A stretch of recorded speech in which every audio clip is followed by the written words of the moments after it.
over the 50-year history has been the most accurate presidential election night coverage, and that's on CBS. Now, good evening.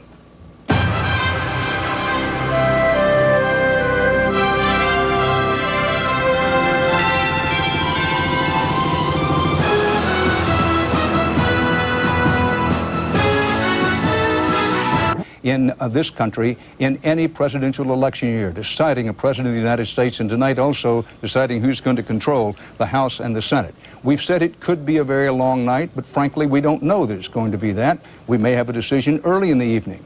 We think it may be the closest election in 40 years, but nobody can say that for certain at this juncture. So settle in and welcome to our continuous CBS News election night coverage. We're here now for as long as it takes to bring you the clearest, fastest, and most accurate picture of tonight's results. Let's get one thing straight right from the get-go. We would rather be last in reporting a return than to be wrong. And again, our record demonstrates that true. If you hear someplace else that somebody's carried a state and you're off, as you shouldn't be, watching them, then come back here, because if we say somebody's carried a state, you can pretty much take it to the bank, book it, that that's true. We'll also be telling you not just who wins, but why. The polls are still open in many places as America chooses the next president. There's much at stake: bread and butter issues, Social Security, taxes, schools, health care, and more. And a handful of seats in the House and Senate could tip the balance in the battle for control of Congress. What happens tonight will set the nation's next agenda for the 21st century. There are many who believe that this election is not just about the next 4 years, but it may well decide the direction of our country for the next generation. Our agenda is to tell you the latest and give you the context. Now, Ed Bradley, Bush is obviously off to a good start. What have you noticed of special interest so far? Well, I think that if you take a look at what's happening in Florida, it's really amazing at this point, because it still is so much in play. And if you take a look at the gender gap in Florida, for one thing, it seems to be working for Al Gore, that more women voted in that state, and he got a much bigger percentage of that vote. Also, black turnout is higher in Florida, and Gore did better among Hispanics than Bill Clinton did 4 years ago. But the interesting thing about Florida, Dan, is that both candidates aimed their message at seniors, because they make up almost a third of the electorate in Florida. And if you look at the issues that are important to voters in Florida, you think they would be those issues, but that's not the case.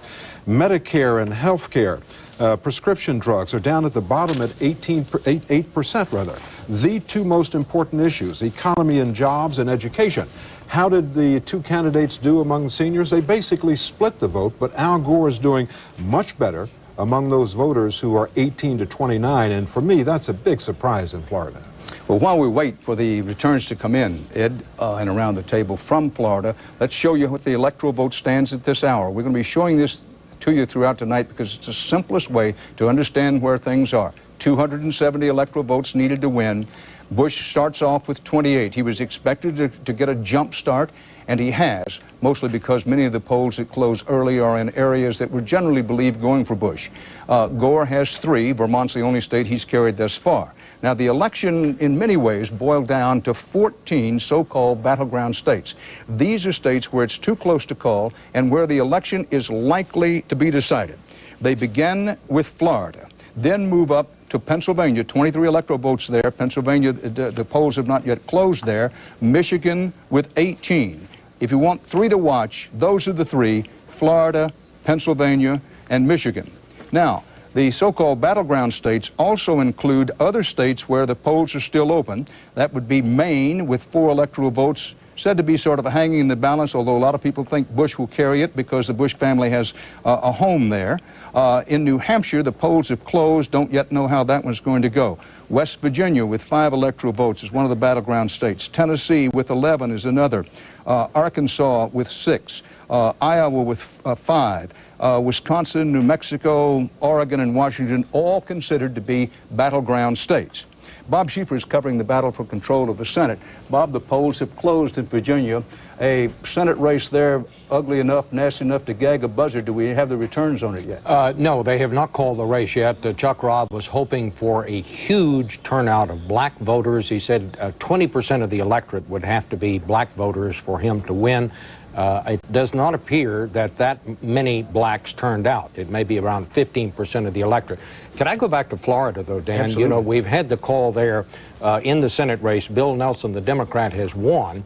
And I think this may tell us something about what may happen in the presidential race, because one of the things we asked voters down there what was important to them, as you know, Social Security, we've been talking about it. Well, look at this.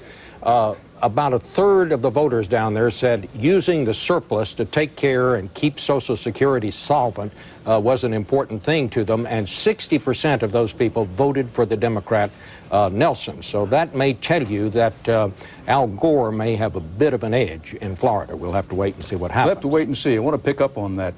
Given that information, where Social Security seemed to cut so heavily in favor of the Democrats in picking up this Senate seat in Florida, with the polls closed, we're now waiting for the returns to come in and make a decision, be able to announce, well, okay, somebody has carried Florida. In the past, does this carry over from Senate race to the presidential race in a state like Florida, Bob? Well, sometimes it does and sometimes it doesn't. But when you're talking about one issue like Social Security, we know that Al Gore hammered away at Social Security. Joe Lieberman, as Governor Jeb Bush said, parked his trailer down there and may have to pay income tax. Of course, they don't have one in Florida. He was in Florida so much, but he was hammering away at Social Security. So I would say the fact that the Democrat has won in the Senate seat in Florida is good news for Al Gore at the very least. Well, the fact that Joe Lieberman, the senator from Connecticut, is on the ticket has not hurt Gore's chances in Florida. I want to emphasize to you now that the polls are closed in Florida, but it may or may not be a long while before we know how that state's going to go in the presidential race. Now, Leslie Stahl is covering the fight for control of the House of Representatives. The Democrats, Leslie, need a net pickup of 7. 7. And it wasn't a week ago that the Democrats weren't telling us that they were sure they were going to be able to get those 7 votes. But in the last week, most of the states that they were counting on, the seats they were counting on, the races, have tightened up and some moved the other way. So it's unsure as we start the night. But let's take a look at what the current House looks like. At the moment, the House of Representatives is divided almost equally down the middle. The Democrats have 210 seats. The Republicans have 223. There are 2 independents. 1 votes with the Democrats, 1 votes with the Republicans. As Dan said, the Democrats to take over control need a net gain of 7. Now, one of the first states that we've been looking at for an early sign of how things will go tonight is Kentucky, where there are 3 Republican incumbents the Democrats were eyeing as kind of juicy targets. Well, so far, the Democrats have lost one of those seats, and they're trailing in the other. This is not a good sign for the Democrats so far, Dan. Not a good sign for the Democrats in the early going in their ability to take over the House of Representatives, but a reasonable sign in they pick up 1 Senate seat in Florida. We'll see how that goes along. Joining us tonight from Nashville, Tennessee, is using to describe its own mood: upbeat, serene, cautiously optimistic. The early returns and word they're hearing from their folks in the field is adding to that upbeat mood. Now, the one early returns and word they're hearing from their folks in the field is adding to that upbeat mood. Now, the one down spot is how tight this race is in Florida. That's a state they thought they would win. In fact, at first thought they had to win. But now they're looking at this and saying that this is where their strategy of challenging the Democrats in those traditionally Democratic states is paying off, because they now see that perhaps they can piece together a victory without Florida. Now, it's cold and rainy here in Austin, but it hasn't dampened the mood coming from the folks here. Dan? John Roberts is covering Vice President Gore in Nashville. John, are the Gore people a little concerned now about the turnout in Pennsylvania, said not to be so large from their general constituents, or are they pretty upbeat? Well, Jan, you know, the vice president is a nail-biter. He's famous for that, and this is definitely a nail-biter of historic proportions. What they're saying about Philadelphia is that they're expecting the vote to come in late there, but they're expecting the voter turnout to be large. So far, they're pretty happy about what they see in 4 states: Florida, Pennsylvania, Michigan, and Minnesota. They say that election officials in South Florida have told them that they're looking at record voter turnout there, and that's crucial if they want to carry that state. But they do say that if they get all 4 of those states, they still need 9 electoral votes to get to 270. So that means either winning Washington State or Wisconsin, or some combination of perhaps Oregon, Iowa, New Hampshire, or New Mexico, something to get the 9 more electoral votes. But they told me tonight that if they lose any one of those 4 states, it's going to be very difficult to make this work in their favor. Dan? John Roberts in Nashville. Now, take a look at the map. So far, George Bush has jumped out to lead by carrying South Carolina, Kentucky. That's a turnover for the Democrats. That's a reason for the Republicans. That's the reason the light is blinking. The Democrats carried it the last time, and Bush has carried Indiana. So far, Gore has only carried Vermont. The polls are closed, but no results, definitive results are in. In Florida, 25 electoral votes, Georgia 13, and in Virginia 13, and in New Hampshire 4. Dan Rather at CBS News Election Headquarters in New York. Battleground states, Florida, Pennsylvania, Michigan. They also include Maine, New Hampshire, West Virginia, Tennessee, Missouri, Arkansas, Iowa, Wisconsin, New Mexico, Oregon, and Washington. All of those considered to be big battleground states. We're waiting on a possible decision in Florida, but you got time to put on another cup of coffee and pour it, because in Florida, it's generally considered to be so close that it may be a long while before anybody's able to call it. Bill Whitaker is in Texas, in Austin, with Governor Bush. That is to say that you've seen Governor Bush lately, have you, Bill? Well, Dan, just a short while ago, George W. Bush went to a local hotel where he's going to watch the returns. He gave a thumbs up, showing how confident he is. He was accompanied by his father, former President Bush, and his mother, Barbara Bush.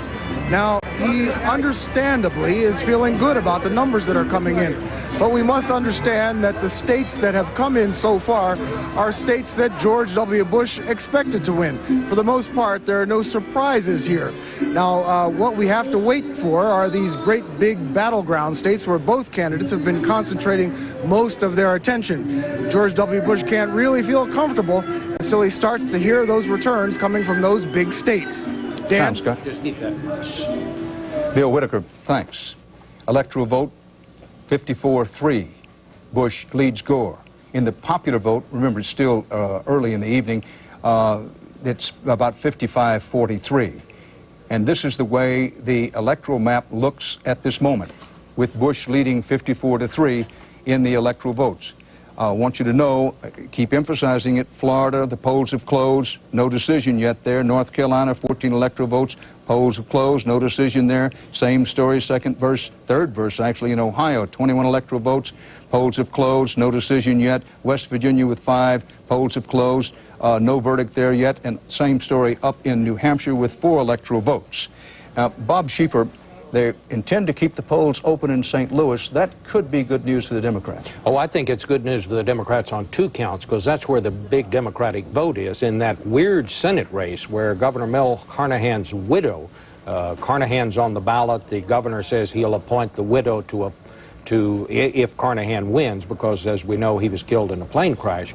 So keeping it open, that's a big help to the Carnahan supporters. I would say also a big help for Al Gore. We'll see as the evening goes along.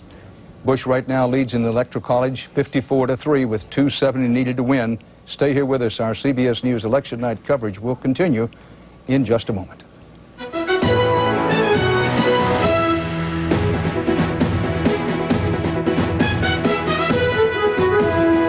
In fact, a third of Bush voters said it was the reason they voted for the Texas governor.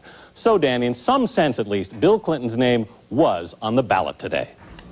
Anthony Mason, most important states perhaps where the polls have closed but no decision is in yet.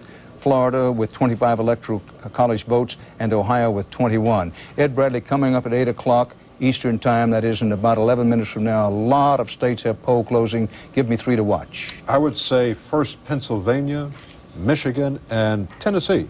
See if the vice president can win his home state. Now, if you want to know, in an election year, is it an election year or not? You've been away somewhere, you just turn on your television set. The great Mike Wallace from 60 Minutes is with us tonight to talk about the wall-to-wall political advertising. Mike?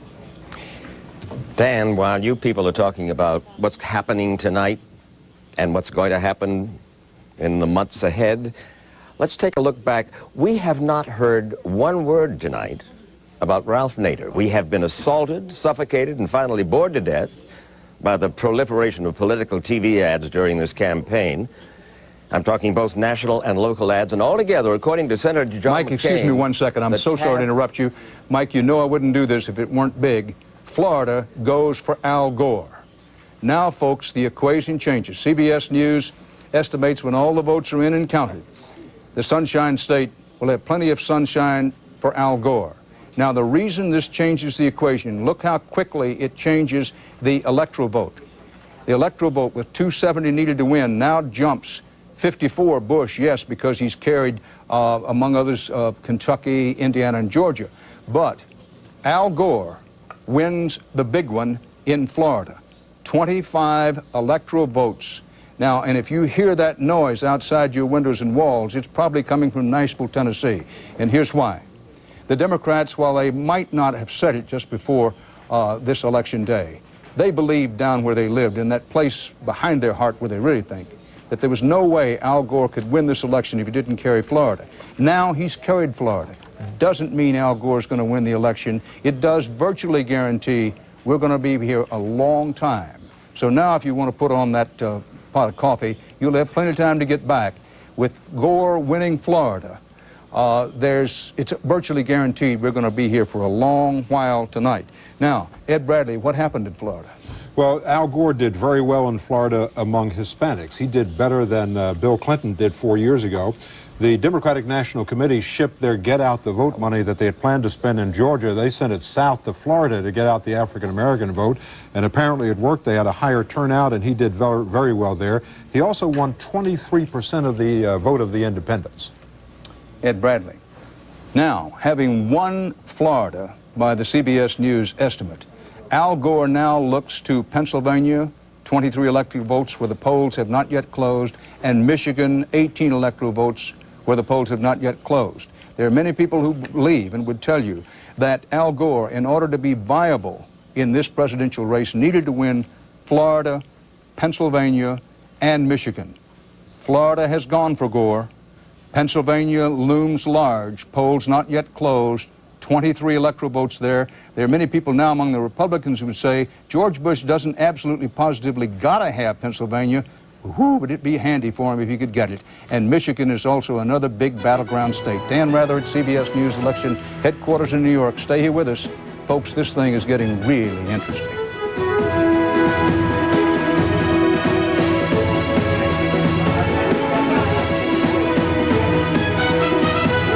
The district. Gore gets Illinois, Michigan, and New Jersey. Part of our CBS News election night headlines of the hour. Biggest poll closing hour of this election night. Gore has won Florida and starts to score other significant wins, including now Illinois and the battleground state of Michigan. Bush wins big in his home state of Texas and is by no means out of the race. It's 8 p.m. in the East, and here's the electoral vote count right at this moment. 121 for Bush, 119 for Gore. And here's the national popular vote count at this hour. Bush running very well ahead of Gore, but remember, it's still early. This is, however, the national vote count. Gore has scored big this hour, some big dominoes lined up and still waiting to fall. There's several major battleground states out there waiting. Pennsylvania, which at this particular moment may be the most interesting state on the board, 23 electoral votes. The polls just closed in Pennsylvania. Nobody knows how it's going to go. And Missouri, with 11 electoral votes, also has had, supposed to have the polls closed. As we told you earlier, judges ordered the polls stay open because lines were so long in St. Louis, so Missouri may be a long time coming in. But Florida, which could be make or break this night, has gone to Gore. This much we can say. If Gore had lost Florida, our estimate is that he does carry it. But if Gore had lost Florida, you might be saying sayonara to his hopes. The polls just closed in 16 more states and D.C., worth 202 electoral votes. Now, in descending order of their electoral vote importance, let's look them over. Texas, the Lone Star State, 32 electoral votes. Seldom has heard a discouraging word for any Republican in the Southwest, and so it is with George Bush. He carries his home state of Texas.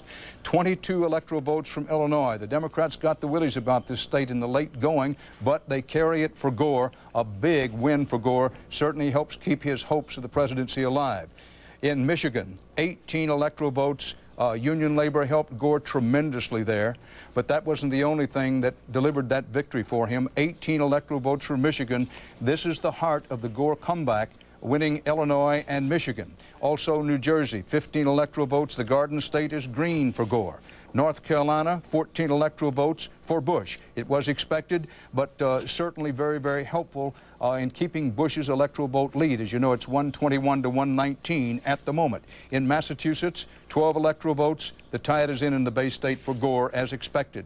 Maryland, 10 electoral votes, strong Democratic state, has gone for Gore. Connecticut, 8 electoral votes.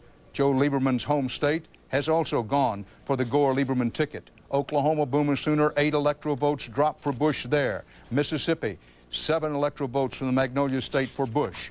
Kansas, moving now out into the plains, 6 electoral votes. Kansas, always a strong Republican state, is again this time. Delaware, 3 electoral votes. Put those in the Gore column. District of Columbia, 3 goes for Gore. Now, these states also just closed their polls, but the races are too close to call, and there's some big ones in here. Pennsylvania, Missouri, Tennessee, Alabama, and Maine. Mark well Tennessee. Al Gore is in the fight of his political life in Tennessee. It could be, nobody's predicting it, that if Tennessee should go to Bush, it could wind up denying Al Gore the presidency. We'll have to see. That's one of the reasons that a lot of eyes are on Tennessee. You can put together a scenario here where it comes down to Tennessee, and Tennessee's 11 electoral votes, should they go to Bush, could be the decisive difference. We'll simply have to see as the night goes along. Just mark it, and we'll play it as it goes throughout the evening. Pennsylvania, perhaps the most important state on the map at the moment, 23 electoral votes. The polls have closed. It's believed to be extremely close in Pennsylvania. I'm prepared to say that they're playing what amounts to a sudden death overtime in Pennsylvania. It's that close. Now, here's how the race for the presidency looks on the national map. States in blue have gone to Gore. States in red carried by Bush. Any state where the light is blinking means that it's a turnover from the 1996 election. Only one, Kentucky. It went for the Democrats in 1996. It's gone for the Republicans tonight, has Kentucky. All the states in red, as you can see, Bush running very well in the South, in the mid-Atlantic states, at least as far as the Carolinas and Virginia are concerned, and in his home state of Texas, Oklahoma, and Kansas. It takes 270 electoral votes to win. The polls are still open in all the states in gray. Let me show you on this map here now. The states in gray, that includes Louisiana and Arkansas, but also Wisconsin and Minnesota, all of these states in gray, and New York State, still have the polls open. The states in white are where the polls have closed, but right now they're too close to call. Maine, New Hampshire, Pennsylvania with a big 23. Would be surprising to some people. Ohio's 21 electoral votes are still in play, widely expected to go for Bush, but the way this night is going, wild and woolly as it is, who can say? And in Missouri, the polls have closed in some parts of the state. Is that correct, Ed Bradley? Some parts of the state. In some parts of the state. Don't want to confuse anybody. In and around St. Louis, the lines were so long at closing time that a judge decreed that around St. Louis, the polls in Missouri would stay open until 11 o'clock New York time. That would be about another 3 hours. We'll triple check that.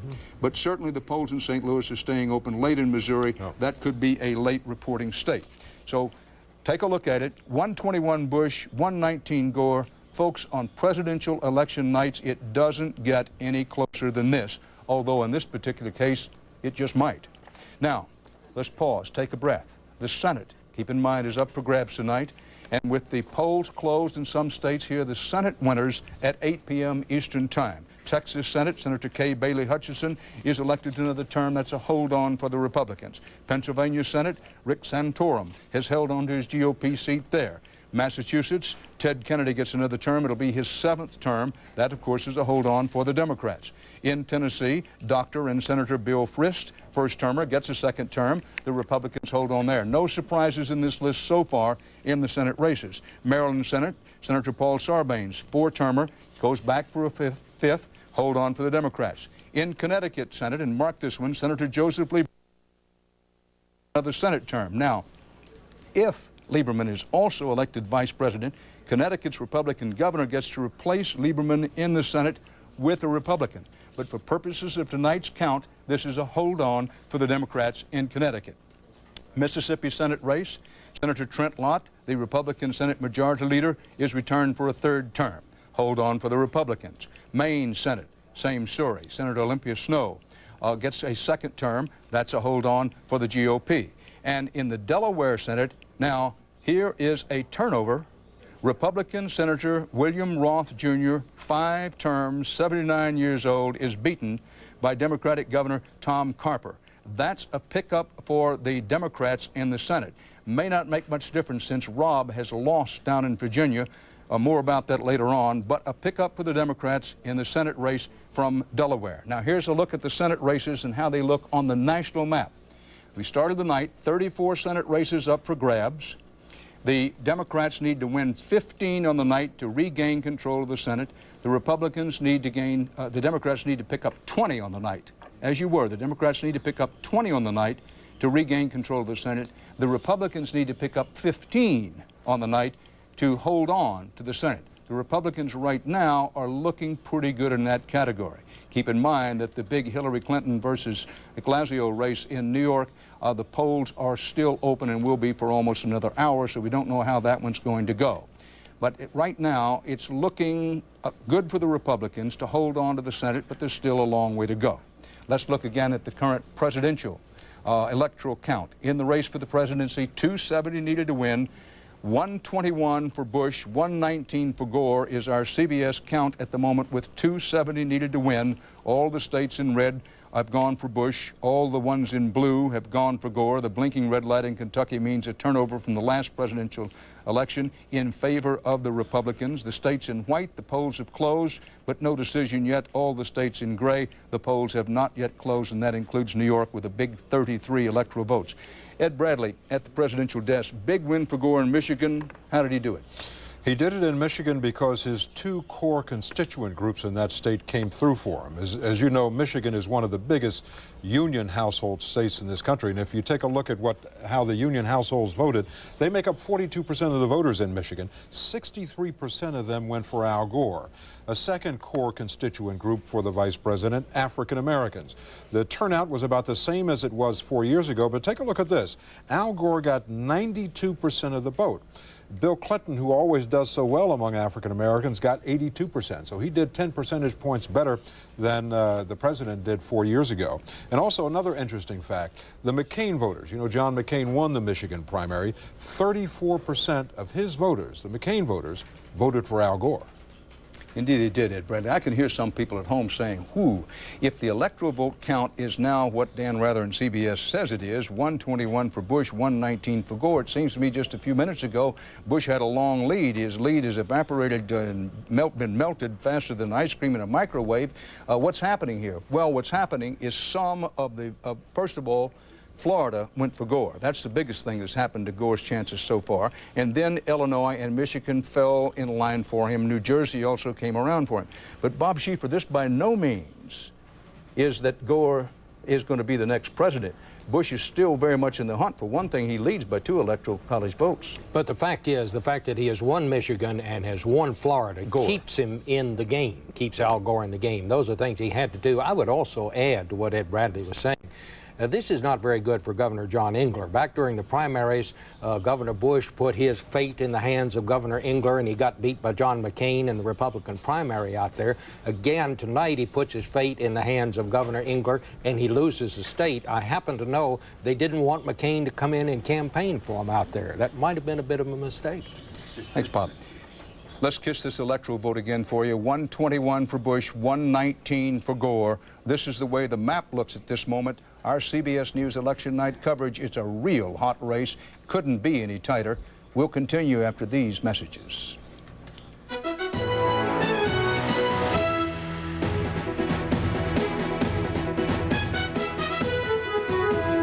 CBS News election night coverage is sponsored in part by Samsung.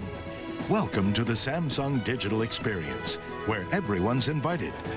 And by T. Rowe Price, helping you invest with confidence for over 60 years. Back at CBS News election headquarters in New York.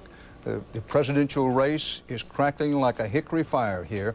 Couldn't be much closer. 121 for George Bush, 119 for Al Gore.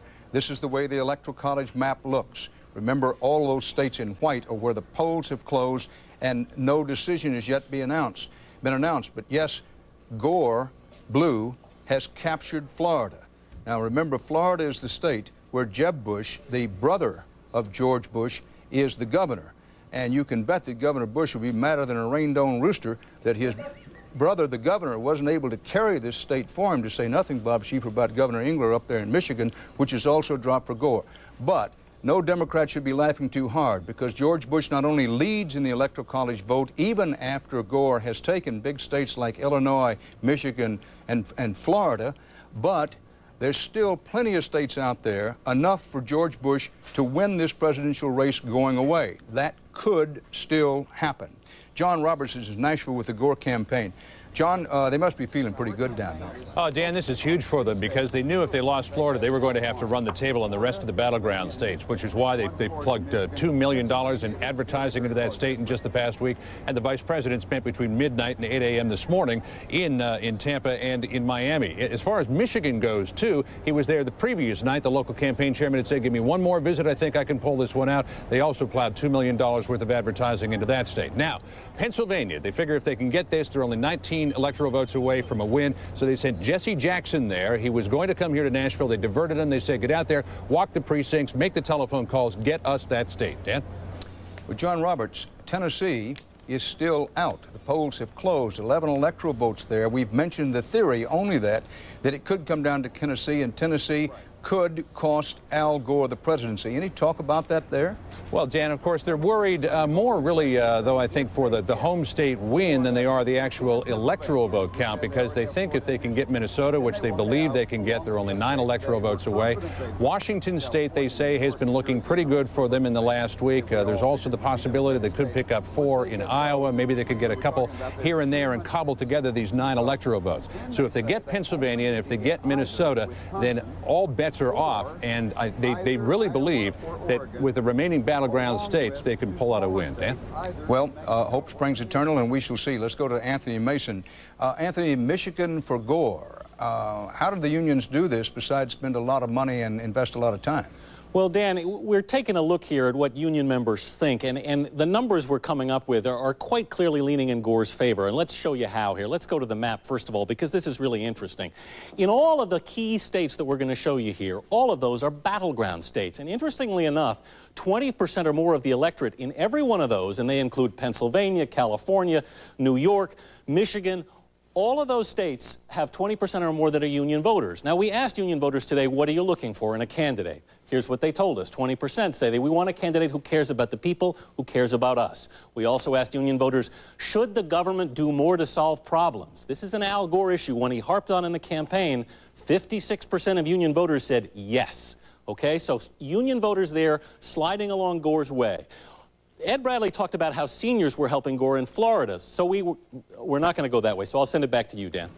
Anthony Mason, we'll catch you on the backside of that. This is commercial television. We got money to make here in just a moment. This is the way the electoral count looks at this hour. 121 Bush, 119 Gore. Gore's been surging back, but this is still a very open race. The electoral map looks like this: red for Gore, red for Bush, blue for Gore. White, these polls have closed, but no verdict yet. In all the gray, the polls are still open. Our CBS News election night coverage of a very tight, very interesting presidential race will continue after these messages.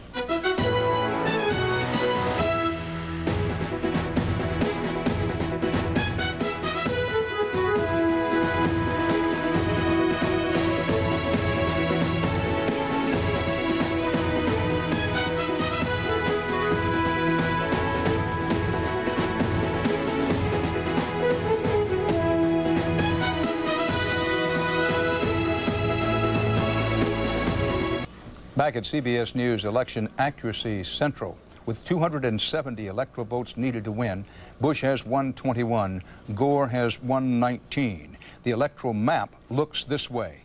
Red, those states have been carried by Bush. Blue, including Florida, Illinois, and Michigan, and New Jersey, been carried by Gore. The interesting thing at this moment, these states in white are states where the polls have closed, but we do not yet have decisions. The two big ones, Ohio and Pennsylvania. If Bush were to win one, never mind both of those, he would jump far out front again. However, While the polls have closed, we simply don't know how they're going to go. Same story in West Virginia.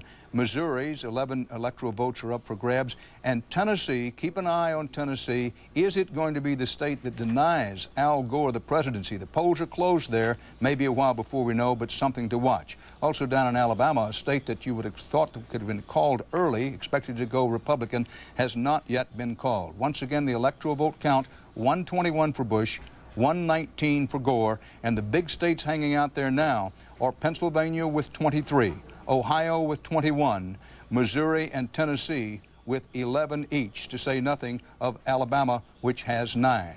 Dan Rather at CBS News Election Headquarters in New York. Stay with us. Alabama for Bush, Arkansas too close to call. Those are among the CBS News Election Night headlines at this hour. Alabama, the jackhammer state, drops the hammer on Gore, goes for Bush as expected.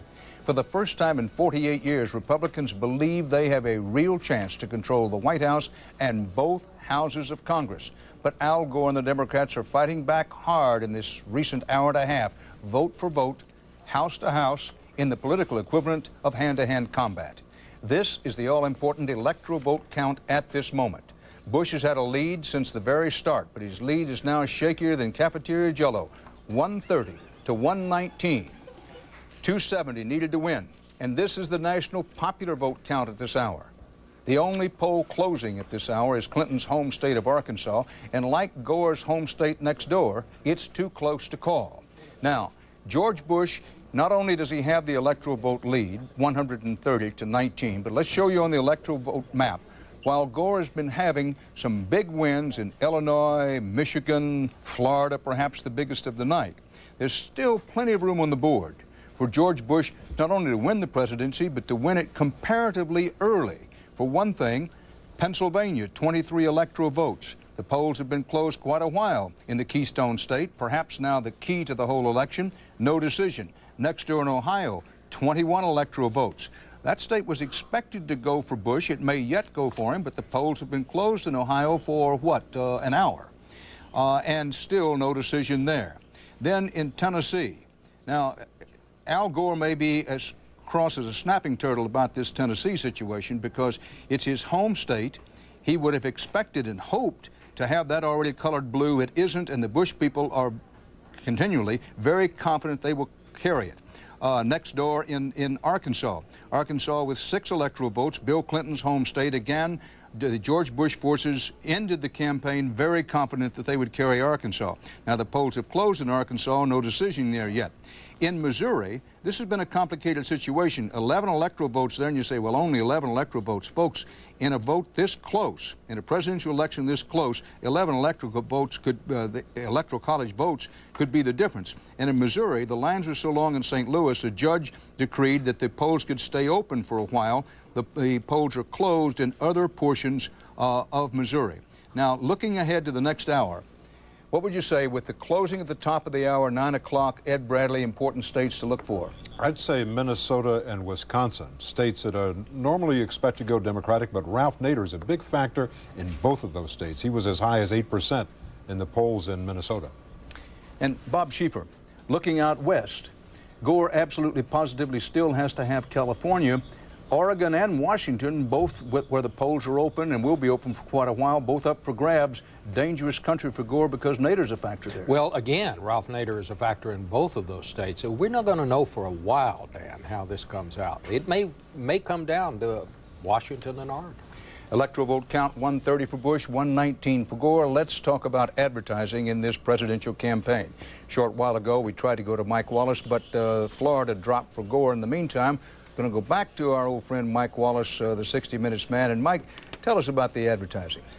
Well, Dan, as I was saying when Al Gore's victory in Florida interrupted us, I've not heard the name of Ralph Nader until just a couple of minutes ago when Ed Bradley and Bob Schieffer were talking about it. This despite the fact, you know, they've spent up to $1 billion, according to John McCain, during this campaign on television commercials, local and national. Well, despite all of these commercials that have assaulted and bored the dickens out of us the past few months, there were just 2 ads that caught my fancy. Take a look. Grilled tenderloin for fundraiser, $1,000 a plate. Campaign ads filled with half-truths, $10 million. Promises to special interest groups, over $10 billion. Finding out the truth, priceless. I want to vote for the lesser of two evils. I want to be lied to. I want to be apathetic. I want tax breaks for the very rich. When I grow up, I want to be disillusioned, disenchanted, disenfranchised. When I grow up, I want politicians to ignore me. Is this what you want from your government? Or do you want something better for yourself and the next generation? They wouldn't let Ralph Nader into the debates. He charged $10 for a seat at his crowded rallies. He played it earnest and angry, mainly in his speeches, and for millions of Americans. He managed to raise the questions and the doubts and to underline the disillusion that lots of us feel about how we wage our political campaigns, Dan. Mike Wallace from the Middle East, interview with Yasser Arafat right here to our election night coverage. Maine has gone for Gore. 4 electoral votes up in Maine. This is a state that the Bush forces thought they might take. It is not to be. As we mentioned earlier, the Bush family has deep roots in Connecticut, where George Bush was actually born, in Maine, where they have a summer home, and in Texas, of course.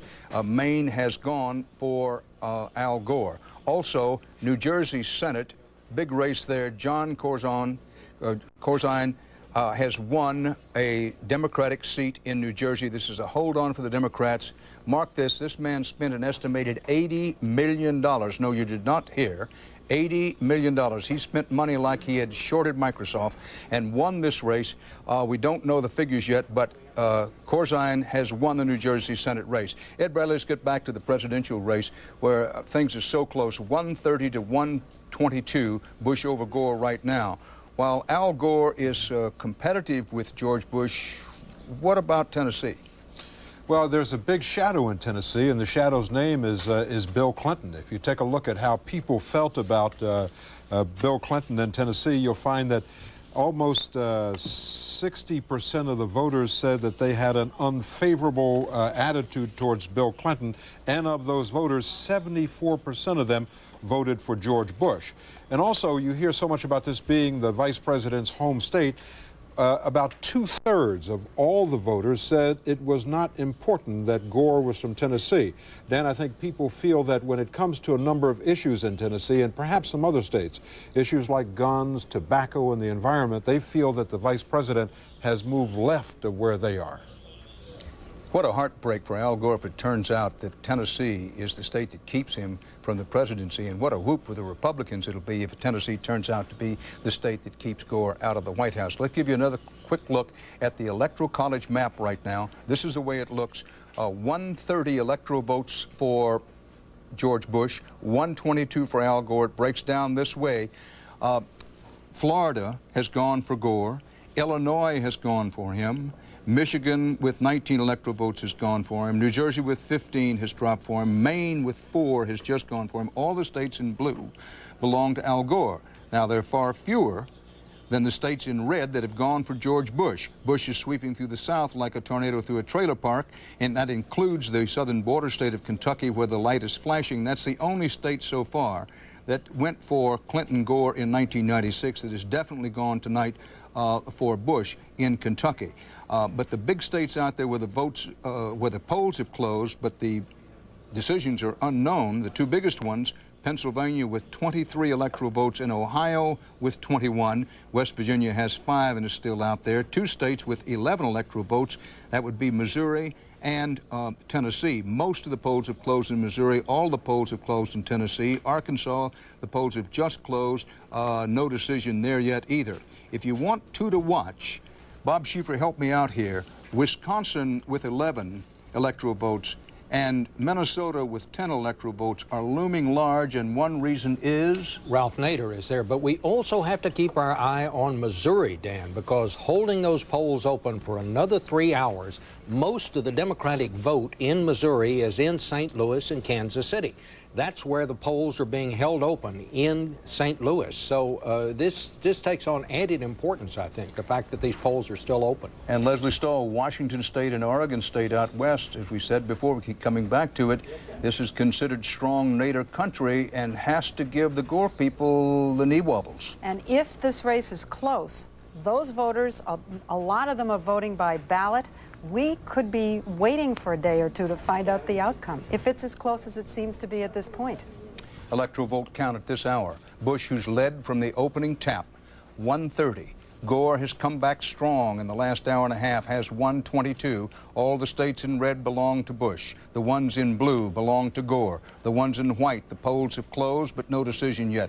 In all the states, including New York, with 33 big electoral votes, all the states in gray are where the polls are still open. And you, if you are eligible to vote in that state, still have an opportunity to get the polls and vote. Our CBS News election night coverage will continue after these messages. Stick in here with us.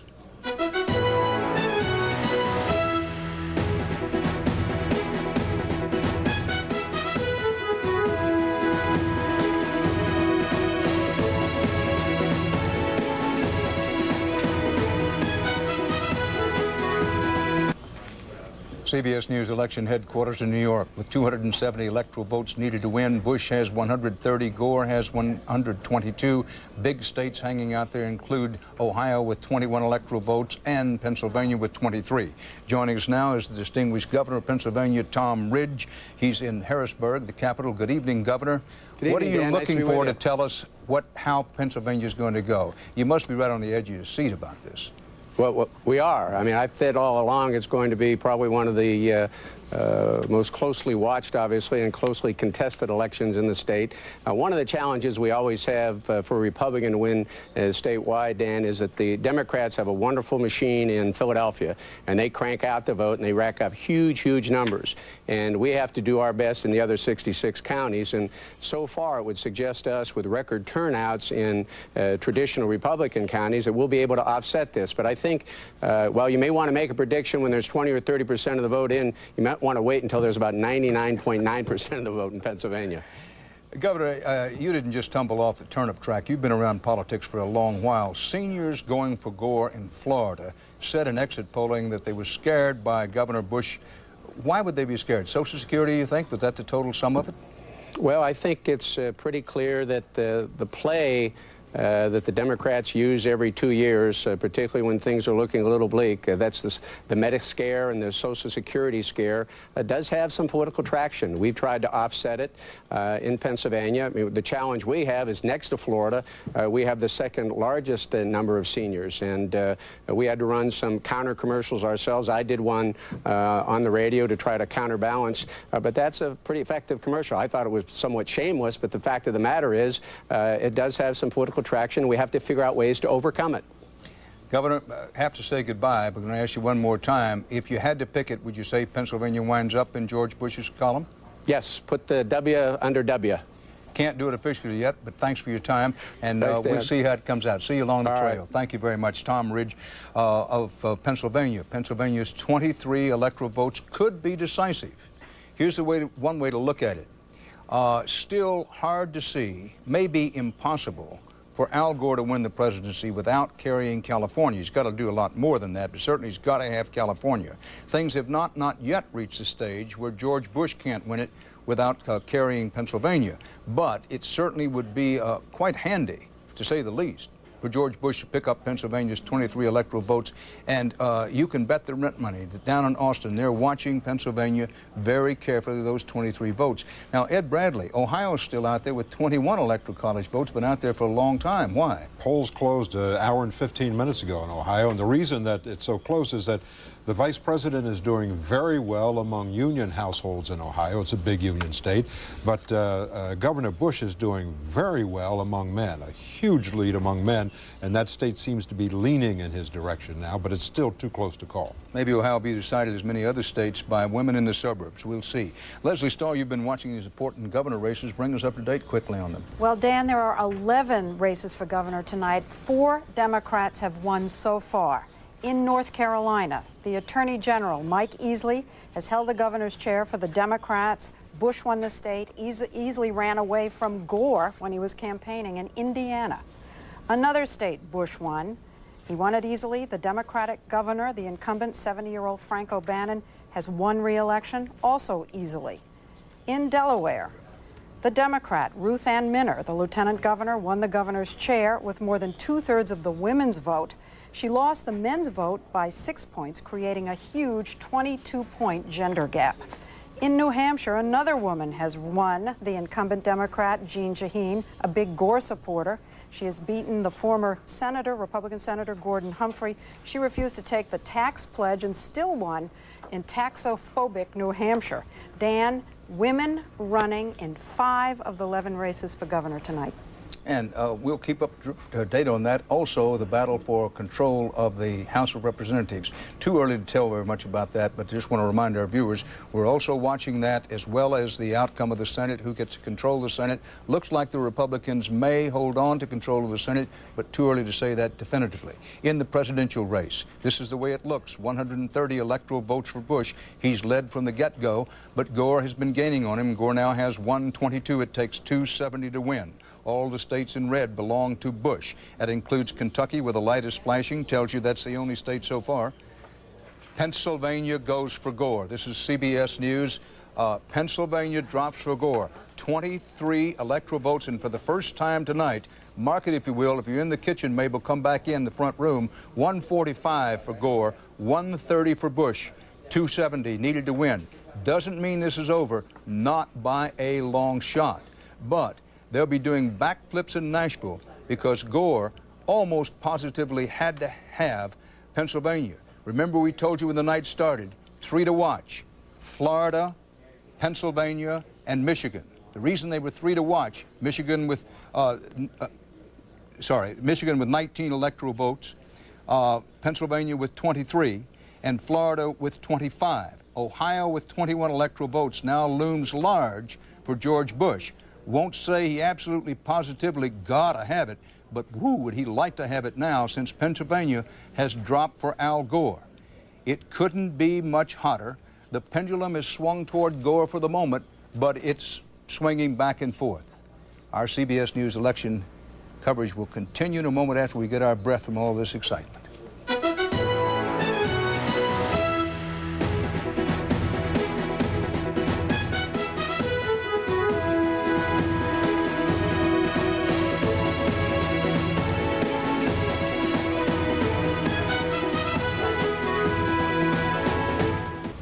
Back at CBS News election headquarters in New York, Governor George Bush galloped out to an early lead in the electoral vote count with 270 needed to win. But now he's stopped to breathe his pony. He has 130 electoral votes. Al Gore, by winning Pennsylvania by our CBS News estimate, 23 big electoral votes fall on his column. This is the way the electoral map looks at the moment. Note up here, 23 electoral votes in Pennsylvania fall into Gore's column. Ed Bradley, what did it for Gore in Pennsylvania? I think the people who made up their minds in the last week of the campaign, almost 20% made up their minds in the last week of the campaign, and half of those went for Al Gore, only 41% to Bush. Nader and Buchanan got some others. Gore closed very well in Pennsylvania. Also, union households make up 30% of the vote. Gore got almost 60% of those votes in Pennsylvania. Leslie Stahl, some news on the House race. Don't have only a few seconds. What do you got? Silver lining for the Democrats in the national poll for House. They're up 2%. It's 50% for the Dems, 48% for the Republicans. Well, remember, we have a long way to go in these House races, but things looking good for the Democratic side at this hour. But it's all still out there. It's still on the table. 130 electoral votes for Bush, 145 with Gore, now that Gore has won Pennsylvania. Dan Rather at CBS News election headquarters in New York.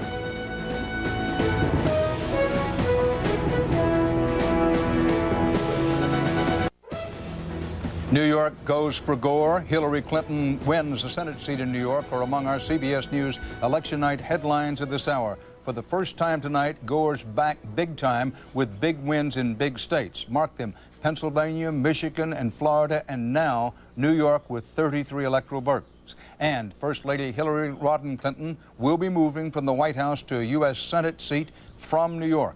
It's 9 p.m. in the East, and this is the all-important electoral vote count at this hour. Again, it takes 270 to win. Here is the nationwide popular vote count at this moment. Battleground states Pennsylvania, Missouri, and Wisconsin still hanging out there. Check that. Pennsylvania is no longer hanging out there. That's my era.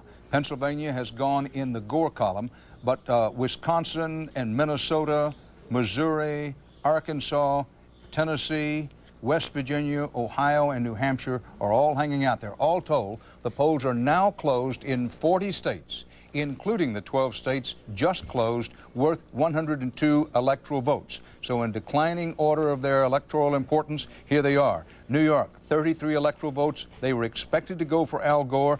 They went for Gore. Not only did Gore win, but he won large enough to help pull Hillary Clinton through to a win in the Senate race. Louisiana, the Pelican State, goes 9 electoral votes for Bush. Widely expected outcome there, but appreciated by the Bush forces given the closeness of the race. In Nebraska, as the race now moves to the plains and the Midwest, strong Republican state, 5 electoral votes go to Bush from Nebraska. In Rhode Island, 4 electoral votes. Little Rhodey goes for Gore. North Dakota, 3 electoral votes from the Flicker-tail state. More about that later, why they call it that, but the Flicker-tail state flicks for Bush. South Dakota does the same, 3 electoral votes. So Bush gets 6 electoral votes in the Dakotas. Wyoming, 3 electoral votes. The home state, one of the home states of Dick Cheney, goes 3 electoral votes for Bush. Now, the polls just closed in these next states, but the races are too close to call. And look at this list. It's too early to say that the election will be decided by these votes, but Wisconsin with 11, Minnesota with 10 now loom large for both candidates because the electoral vote is so close, 182 for Gore, 153 for Bush. Arizona with 8 hasn't been called yet, although the polls have closed there. Colorado with another 8, expected to go for Bush, but too close to call at the moment. New Mexico with 5. The weather was bad in there today. Don't know whether that affected turnout, and if so, how much. But these are all states where the polls have just closed, but we don't have enough information to say how they're going to go. And now, once again, to the national map. The states in red have gone to Bush. The states in blue have gone to Gore. You may remember, and those of you just joining us, Gore got Florida. That put him in the hunt early. He absolutely, positively had to have Florida. He got it. Doesn't mean Gore's going to win, but since he's won Florida with 25 electoral votes, won Pennsylvania with 23, also picked up Michigan and Illinois having 22. Ohio with 21 electoral votes is the biggest state on the board now where the polls have closed and no decision has been made. But Wisconsin with 11, Minnesota with 10, all of these states now could figure large in the outcome.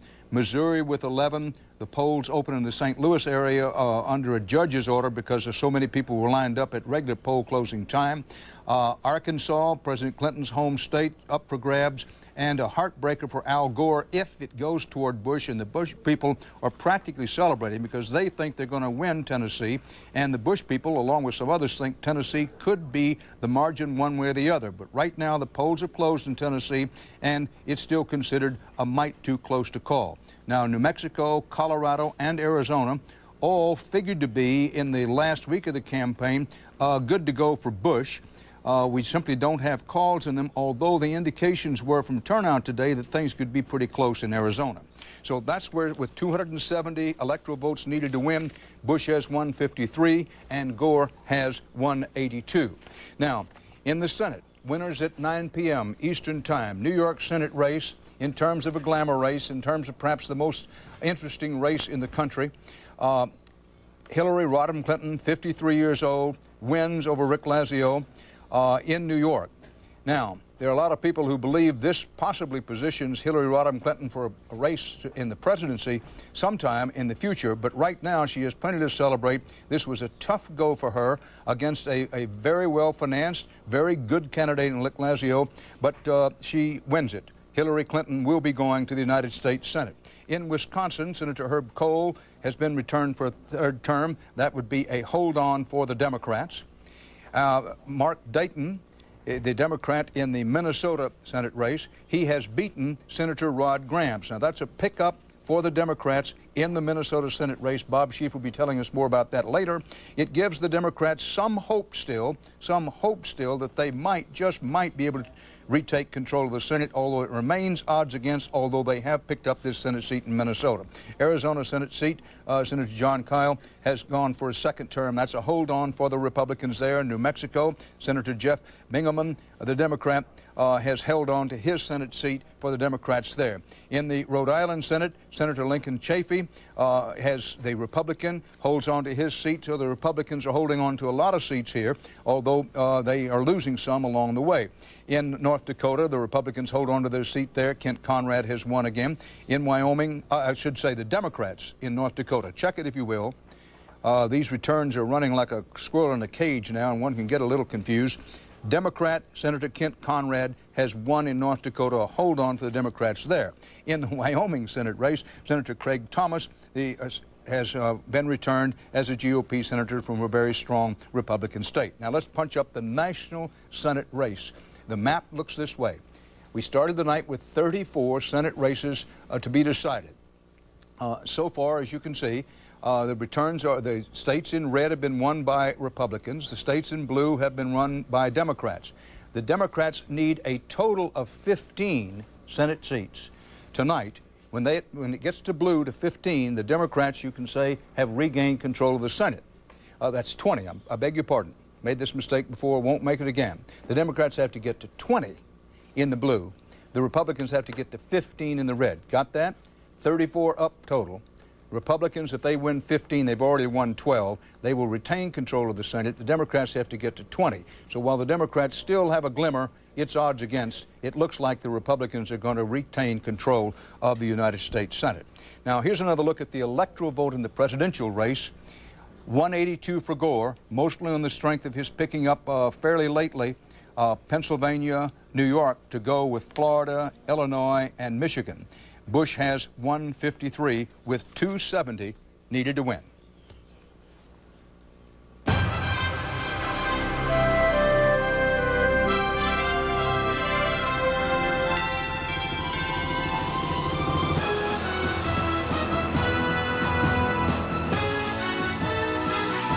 CBS News Election Night coverage continues. From CBS News Election Headquarters in New York, here again is Dan Rather. Gore leads in the Electoral College count 182 to 153, but mark it, it's a long way from being over. There's absolutely, positively a chance that Bush can still win this race. We've got a long way to go. One of the Senate headlines, perhaps the biggest headline of the night, is Hillary Clinton. Bob Schieffer has won in New York. Want to set it straight again. While the Democrats still have a chance to regain control of the Senate, it's looking odds against because the Republicans have won so many. Although they lost in New York, it was not a turnover. This was Daniel Patrick Moynihan's seat. Hillary Clinton holds on to it. Exactly, Dan. But if the Republicans do retain control, it may be by only one seat. And in fact, we could, I think it's an outside possibility, we could wind up tonight with a 50-50 tie in the Senate, which would mean that the vice president, whoever that turns out to be, would break the vote. The vice president would then become a senator. He'd vote on every vote if it looked like it were going to be a tie on party lines. We ought to talk a little bit about this Hillary Clinton race. How did she do it? She had to have a big turnout of Manhattan voters. That's where the Democratic vote is. And she had to do well among Jewish voters, which is about 14% of the vote in New York. She got 58% of the Jewish vote. Lazio got just 41%. Also, there was a very nasty campaign, but people thought that Lazio was the most unfair in his attack ads. About 60% of the people thought he was more unfair than she was in her race. But this was down, dirty, nasty, and I think will probably turn out to be, Dan, the most expensive Senate race in history. With how much spent? Maybe well, around $100 million total. And it was as hot and squalid as a New York elevator in August. Let's go to Phil Jones, who's at Hillary Clinton headquarters here in New York. Phil? Well, Dan, Mrs. Clinton is not here yet, but she is expected later, and she'll be here with her husband, the president, and her daughter, Chelsea. As Bob was talking about how she had put together this victory with the Jewish voters and so forth, I think we saw in the exit polls another clue on how she did it. We asked the question as the voters left, did they vote for the particular candidate or for the opposition? In the case of Hillary Clinton, 78% enthusiastically said they got out today to vote for her. Lazio, 49% said they voted for him. 48% said they voted for him because they didn't like Hillary Clinton. Dan? Phil Jones at the winning Hillary Clinton for Senate headquarters here in New York. I'm mentioned again because I don't want to confuse anybody. This is a hold-on for the Democrats because Daniel Patrick Moynihan, the Democratic senator, is retiring in New York. And while the Democrats have had their bright moments tonight, Hillary Clinton winning in New York, a Senate seat being one of them in these Senate races, Chuck Robb lost down in Virginia, and the overall Senate race for the Senate, control of the Senate, does not look good for the Democrats. They have to get to the 20 mark in the blue to get control. The Republicans, they have 12 wins so far. They only have to get to 15. So the Democrats still have a shot at getting control of the Senate, but they're now drawing to an inside straight. Now, here's another look at the electoral vote. 182 for Gore. He has 182 electoral votes in his lockbox. Bush has 153. The Electoral College map looks like this at this hour, and it's a very interesting situation. Anybody who's saying to themselves, well, Gore's had a big rush the last hour and a half, 2 hours, looks like he's going to win, don't go there, because it's not necessarily so. Here's the situation. All the states in red, Bush has run through Dixie like a big wheel through a cotton field. He also has won all the way up the gut from the Southwest, his home state of Texas, all the way up through the Plains states. He's won Wyoming, has Bush. Bush has also carried the mid-Atlantic states of Virginia and North Carolina. He's won Indiana, and that blinking light, there's now 2 blinking lights on the board. Both of these are states, Louisiana and Kentucky, that went for Clinton Gore in 1996, but this time have flipped and have gone Republican and gone for Bush.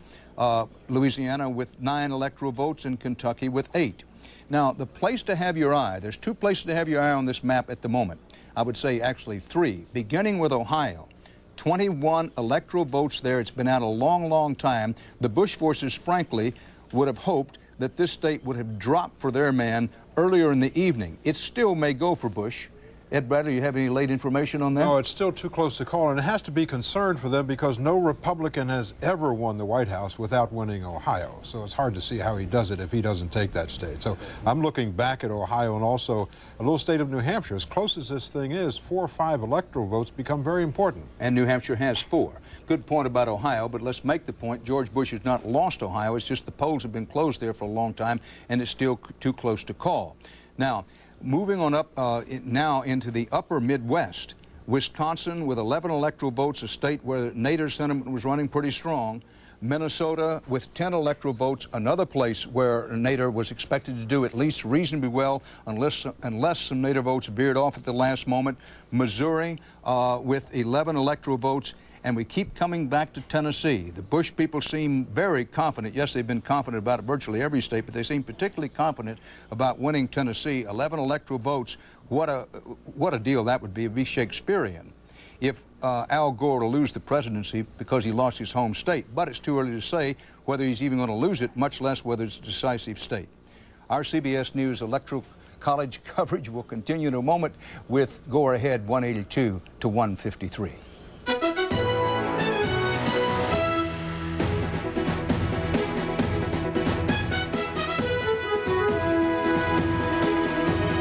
CBS News election night coverage is sponsored in part by Enron. Ask why. New ball game. Bush has carried Ohio. Bush has carried Tennessee. He picks up 21 big ones in Ohio and 11 big ones in Tennessee. Both these states were on the margins. While Ohio State had a long time, you can bet that they're smiling like a cat in a creamery down in Austin because they almost positively had to have Ohio. Got it. 21 electoral votes. Tennessee, they were very confident they'd win Gore's home state, and they have done so. That puts Bush back in the lead. 185 for Bush, 182 for Gore. Now, the Electoral College map looks this way now. A lot of red on this map, and now 4 blinking lights. Ohio went for Clinton Gore in 1996. It has gone for Bush this time. Kentucky also went in 1996 to the Democrats. Tennessee went in 1996 for Clinton Gore, and so did Louisiana. All 4 of those blinking lights, which could be the difference. It could be the difference tonight. Here was the deal. Bush absolutely positively had to have the 21 electoral votes in Ohio to keep his hopes alive. He's gotten those and picked up Tennessee in the process and has now surged once again back to the front. Folks, the Pacific Coast states are looming very large now: California, Oregon, and Washington. Ed Bradley, Bush wins, tightens up the race. Let's look ahead. I would still look to Minnesota and Wisconsin. And I think that a big factor there is still Ralph Nader. He pulled almost 5% in the polls. And we've seen that the late deciders are a factor there. About 13% of the people in those states are making up their minds, have made up their minds in the last 3 days. And about 19% of those are going for Nader. We're also seeing that with the Ventura vote in Minnesota, that Al Gore is getting about 51% of that vote, and Governor Bush is only getting 38% of that vote. Another look at the electoral vote count.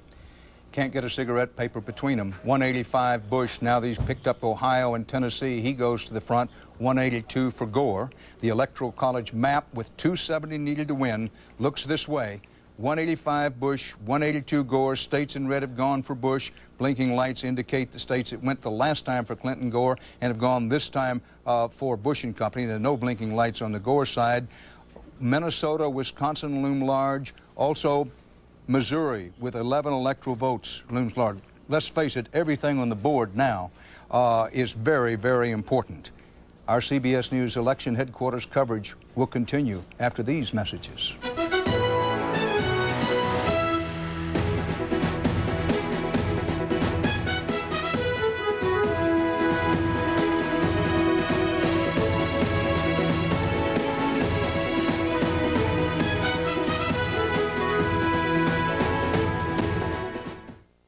CBS News is back. The electoral count, 185 for Bush, 182 for Gore. We go to the map. Wisconsin and Minnesota. The polls have closed. Unknown how they're going to go. Gore may need them because looking ahead out west, look, there's no way Gore can win this thing without carrying California. It'd be like trying to scratch his ear with his elbow. He's got to have California and to have any chance of winning. Bush is out front. Who knows whether it'll last? Dan Rather at CBS News election headquarters in New York.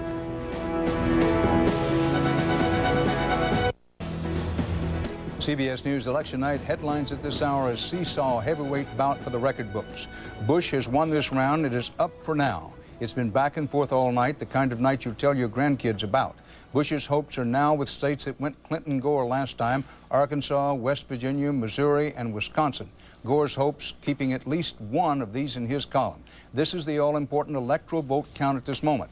Not only does Bush lead 185 to 182, but by any reasonable analysis, if the state's still out there, Bush has a very good chance to win. However, Gore is still very much in the race. It may come down to Wisconsin, Minnesota, and Oregon. Then again, it may come down to Missouri, mostly because Al Gore has lost his home state of Tennessee. It takes 270 electoral votes to win.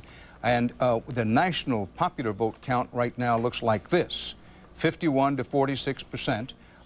That's a wide margin for Bush by anybody's measurement in presidential races, but we shouldn't get too fixed on that because it's still early. There'll be many more votes in this cast. No poll closings here at the bottom of this hour, and this night is far from over. Let me show you the map. Things are getting extremely interesting, extremely tight. As Governor Bush's father, President Bush, once said in another context, this is Tension City. All the states in red. 185 electoral votes have gone for Bush. He's carried most of the South. Arkansas, the polls have been closed a long time, but he hasn't, we don't know what the outcome will be there. All the states in blue, including big ones: Florida, Pennsylvania, New York, Michigan, New Jersey, and Illinois, have all gone for Gore. However, with what Gore is now faced with is that out west, New Mexico's 5 electoral votes, Colorado's 8 electoral votes. The polls have closed in both those states. We don't know how they're going to come out, but both those states were expected to go for Bush. And you can see there's so much red in the plains and so far in the Rocky Mountain West. The Bush people would feel pretty good about that. Arizona, polls have closed. Who knows about Arizona? Traditionally a Republican state, but could go either way. That leaves Gore very dependent on Wisconsin with 11, Minnesota with 10, California with 54, Oregon with 7, and Washington with 11. Remember, Washington and Oregon are both said to be strong NATO states, and Gore's had some difficulty in Washington because the Clinton-Gore administration Justice Department took on Microsoft in an antitrust case. So who knows how it's going to go out there.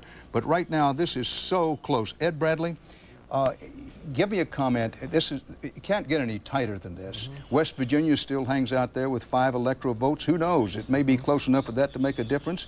And in New Hampshire, with 4 electoral votes, that poll closing happened a long time ago, and it's still up for grabs. New Hampshire closed at 7 o'clock, so we're looking at 2.5 hours, and they still haven't been able to decide it. There are a couple of things that stand out here in these close calls. One is the shadow of President Clinton, and one, the independent voters. If you take a look at Arkansas, you'll see that 61% of the state has an unfavorable impression of President Clinton, and George Bush has won 75% of that vote.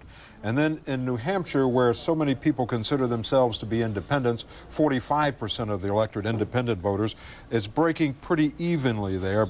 Gore getting most of the vote, but not by a big margin. And you mentioned West Virginia. Here's an interesting fact. 1/4 of the Democrats in West Virginia are voting for George Bush. We'll see how West Virginia goes. Certainly the Bush people think they can take it, and they may. We haven't mentioned Iowa in a while. Take a look at our map here. It's Iowa with 7 electoral votes is colored gray, and the reason is the polls are still open in Iowa. How did the pre-election polling think it was going to go?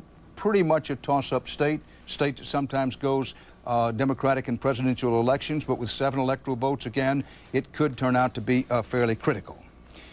185 for Bush, 182 for Gore. The Gore people are pulling with everything they're worth if they can get Wisconsin and Minnesota before they have to face the music on the Pacific, in the Pacific West.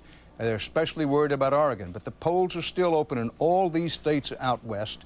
I want to encourage everyone where the polls are still open. You have time to get out and vote.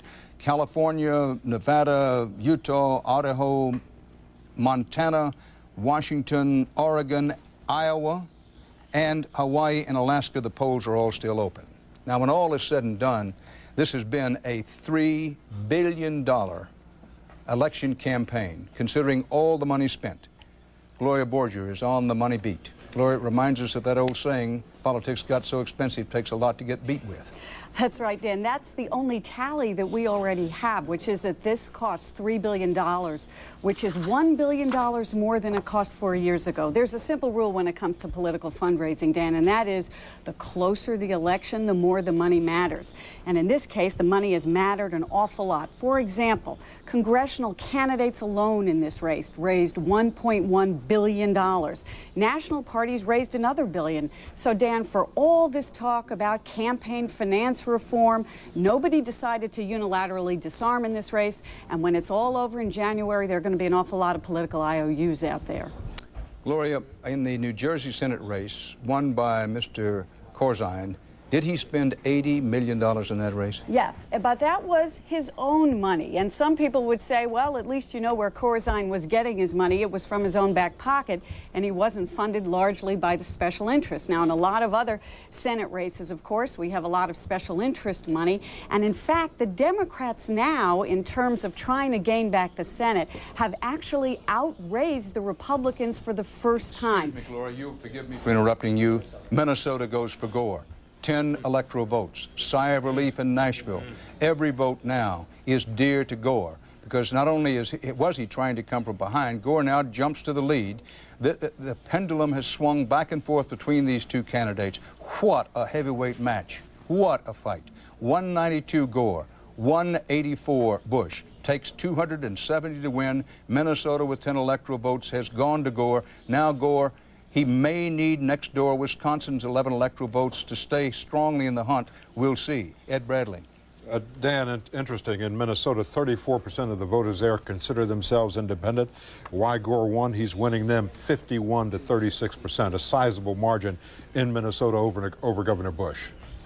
192 for Gore. 185 for Bush is the Electoral College count at this moment. This is the way the electoral map looks. All the states in red, Bush. All the states in blue, Gore. States with blinking lights are states that have gone Republican, having gone for the Democrats in 1996. States in white are where the polls have closed, but decisions are not yet in. They include Wisconsin with 11, Missouri with 11, Arkansas with 6, Colorado with 8, New Mexico with 5, and Arizona with 8. The states in dark, that includes Alaska and Hawaii, the polls are still open. Joining us now is Green Party candidate Ralph Nader, who is in Washington, D.C. Thanks for being with us, Mr. Nader. Thank you, Dan. What message do you think your campaign has sent? That there's a new political reform movement growing in this country. We're going to be the third largest party, the fastest growing party, replacing the Reform Party, and we're going to change the calculation inside the Democratic Party. No longer will they be able to ignore the progressive wing of their party, because now millions of these Americans will see in future elections they can go for the Green Party. Ralph Nader, if Oregon drops for Bush, as a lot of people think it will, the polls are still open out there, and should it turn out that's a difference in electing President Bush, you'll feel good about that? The most important thing, Dan, is building a long-range political reform movement. You can't do that running for president to elect someone else. The polls are open on the West Coast, Alaska and Hawaii. We've got our young people mobilized. We've got people in the streets outside the precincts, and we want their votes, because every vote we get is going to be a vote for the things they really care about in civil rights, civil liberties, environment, consumer protection, and the redirection of public budgets back to the community, away from corporate welfare and a bloated military budget. That's what we're concerned about, building a strong democracy. And you're not concerned about 4 years and possibly 8 years of a Bush administration? I'm concerned about both Bush and Gore, who increasingly are not making the decisions in Washington. It's those 22,000 corporate lobbyists and 9,000 political action committees, what we call the permanent corporate government, that you and other members of the media have reported on repeatedly and finally, but with no effect, because our democracy is so weak. Well, you anticipated our next question. It wouldn't concern you if what you've done resulted in 4, possibly 8 years of a Gore administration? As I say, they're both taking the marching orders from the same people who go to their fundraising dinners, and that's overwhelmingly corporate interests. They really control the Department of Agriculture or Department of Labor or the Commerce Department or Treasury or Department of Defense. That's what our country has to deal with. Whether this country is going to be run by the sovereignty of the people and a deliberative democracy, or the continued growth of the sovereignty of big corporations hijacking our government and our democracy, as Senator John McCain has pointed out so many times. Ralph Nader in Washington, thanks for being with us. Thank you, Dan. Repeating out on the West Coast, Washington and Oregon, Nader forces reportedly doing pretty well in the last month of the campaign. The polls are still open out there. We'll have to see how big a factor Ralph Nader turns out to be in Washington and Oregon, and also in Wisconsin. I want to point out to you that the electoral count at this hour is Gore 192, Bush 185. But the states still out there where the polls have closed and decisions are not yet in include a number of states that Bush feels confident he's going to take. He thinks he'll get 5 in West Virginia, thinks he'll get 5 in New Mexico, also thinks he'll get 8 in Arizona, and another 8 in Colorado. Those are his hopes. He's also hoping to get the 11 in Wisconsin. Bush seems almost certain in his own mind, the polls are still open out there, he's in his own mind fairly certain he's going to get Montana, Idaho, Nevada, and Utah. And Oregon, the Bush people seemed very confident before the polling actually started that they'd get Oregon. This is the reason we can say at this hour, while Gore leads with 192 and Bush has 185, this is still anybody's race. It's cardiac arrest time in this presidential campaign. Dan Rather at CBS News election headquarters in New York. Stay right where it is.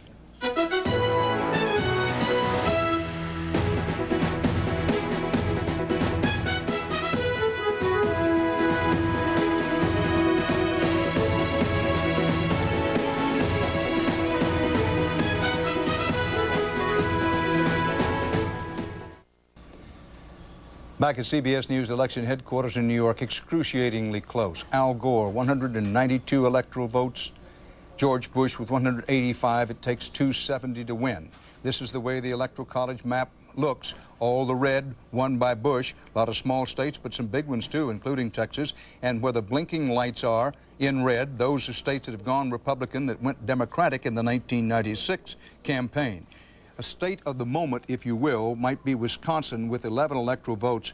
Missouri, where most of the polls closed a long time ago, but where a judge said some of the polls in and around St. Louis would stay open for quite a while, is still out there. Arkansas's 6 electoral votes, which the Bush people seemed very confident earlier before the polls actually opened they would get. The polls have closed. It's too close to call. Same thing with Colorado, which has 8 electoral votes. New Mexico, which is 5. The Gore people thought they might have some shot at getting New Mexico. We'll have to see. Arizona, which is normally, often votes Republican, but Gore, again, made a strong run near the end. I want to point out to you that in Arizona and Colorado, 8 electoral votes each for a total of 16, and given the closeness of this race, that's a lot. There are a lot of absentee ballots cast in both those states. Frankly, we could be here till Friday's CBS Evening News before we have a decision, considering all those absentee ballots. Polls are still open in California, Oregon, Washington, Montana, Idaho, Nevada, and Utah. California is another state that always has a lot of absentee ballots. So, to say nothing of Alaska and Hawaii, where the polls are also still open. Long way to go in this thing. And before we go any further, I want you to square away for me, Bob Schieffer, situation in Maine. We put Maine, colored it for Gore. Maine has 4 electoral votes. No question Gore has gotten 3, but there's 1 that hangs in the balance. Well, the reason for this is, Dan, there are 2 states, Nebraska and Maine, that split their electoral votes.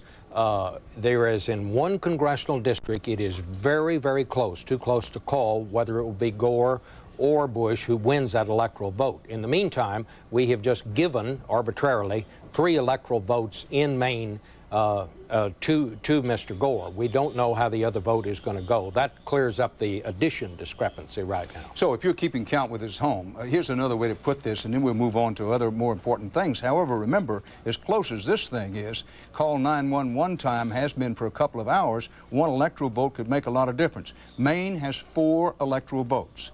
It's one of 2 states, along with Nebraska, that allows its electoral vote count to be apportioned according to how votes go in congressional districts. No doubt in our mind that Gore's going to get 3 of those Maine electoral votes, so we've credited him with 3.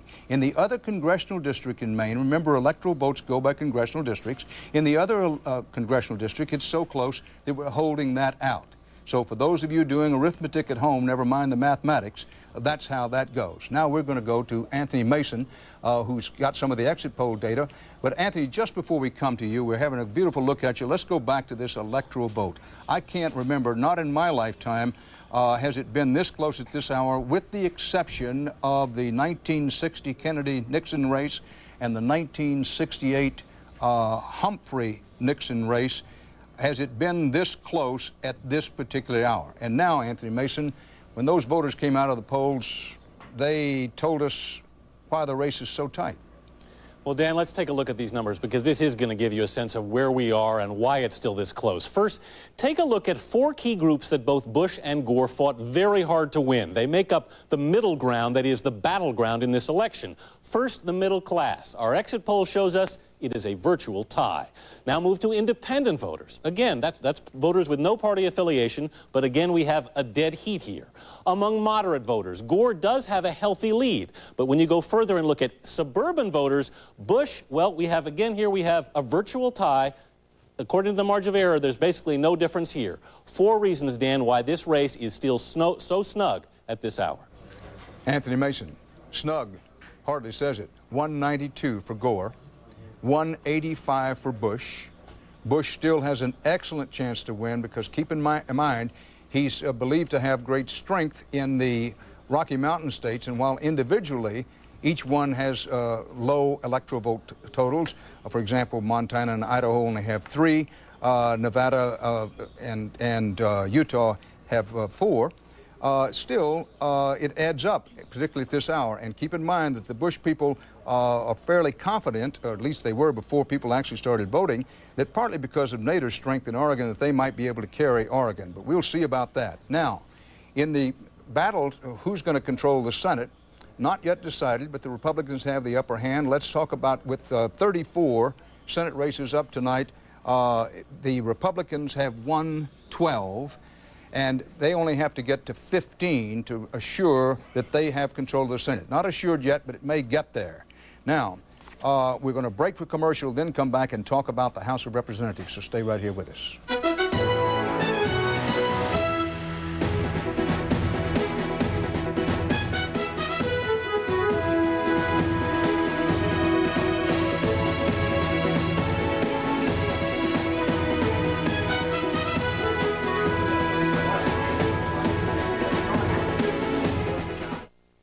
Bulletin, Florida pulled back into the undecided column.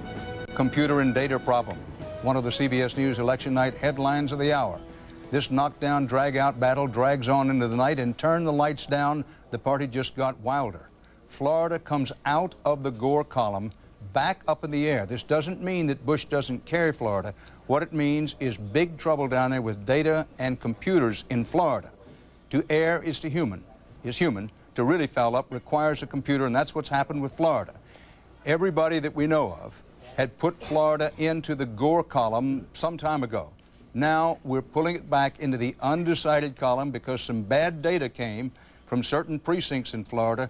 Quite honestly, we now don't know what to make of Florida. It could still go Gore's way. It could still go Bush's way. A lot of absentee ballots are also in the mix down there. It's 10 p.m. in the East, and here's the all-important electoral vote count at this moment as election night rolls west. You might have been with us earlier when you said, wait a minute, I thought Gore had 192. He did, but we've just pulled back the big 25 from Florida. So now Bush has well, what would have to pass the last few hours is a sizable lead, 197 to 167. But let me pause and say, folks, this thing is so wild, wacky, and woolly, nobody knows how it's going to come out. The national popular vote at this hour looks this way. Bush leads Gore 50 to 47%. The polls are now closed in 45 states, including the 5 states just closed where there are 23 electoral votes. And every electoral vote now really counts, emphasizing that Florida's been pulled out of the Gore column. We're going to redo all the mathematics, all the computer business, all the data business, and see how it comes out. But right now, Florida's in the undecided column, and that leaves Bush with a 197 to 167 lead over Al Gore. Now, if you're disgusted with us, frankly, I don't blame you. But everybody in the business virtually had called Florida for Gore based on data that turns out to be suspect. Suspect data from some precincts did it. So with that in mind, now with the polls closing in some other western states in descending order of electoral vote importance, let's look them over. The 10 p.m. winners: Utah, the Beehive State, busy for Bush, 5 electoral votes. Idaho, expected to go for Bush, did.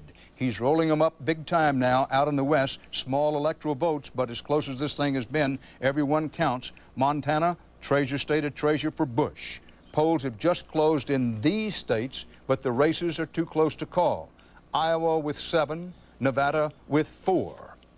Now, Florida is now too close to call. I want to say that again because some people are switching around the dial. It's a confusing situation.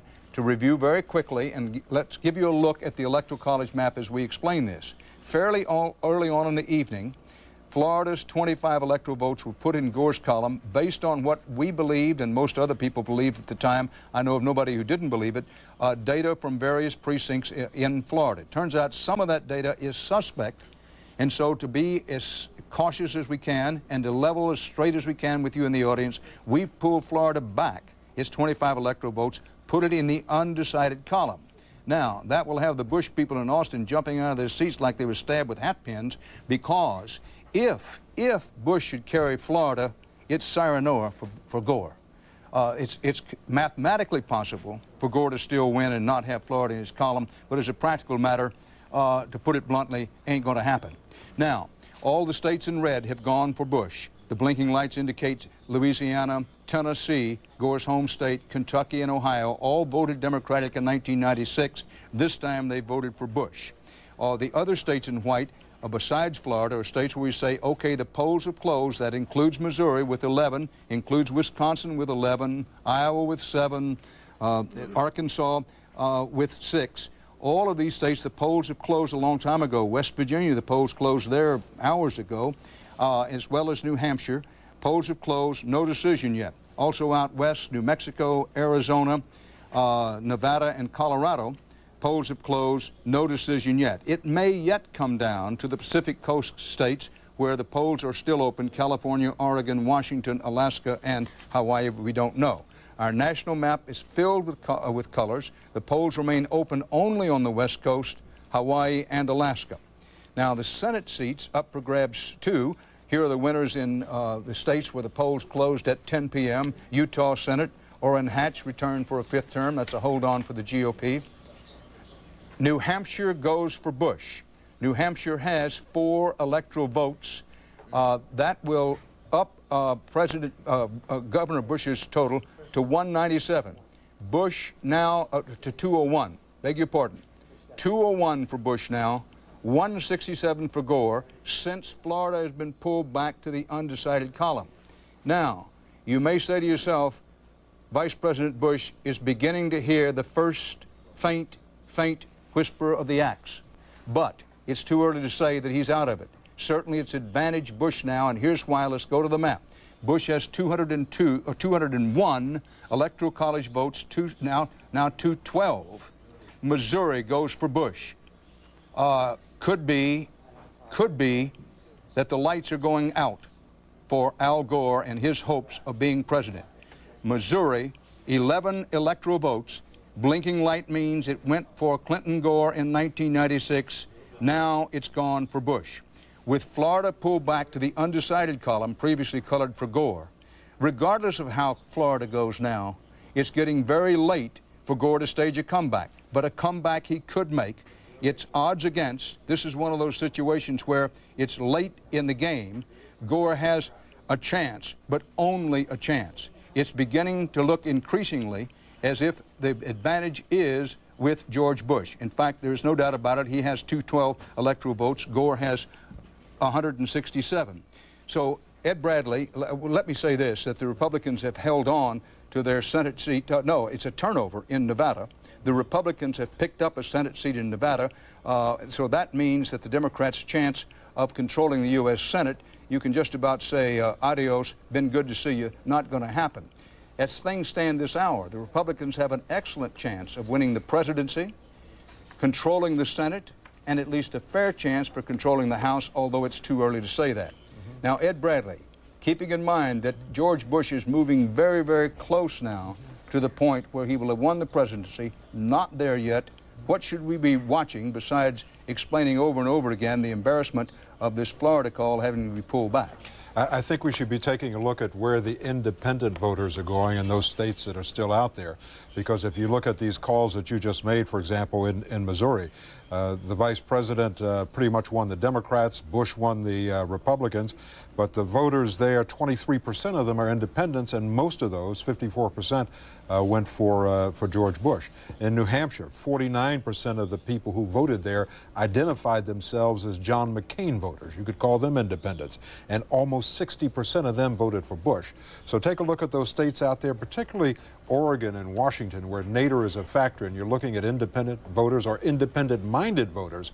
You're going to see a big factor there determining who's going to be the next president.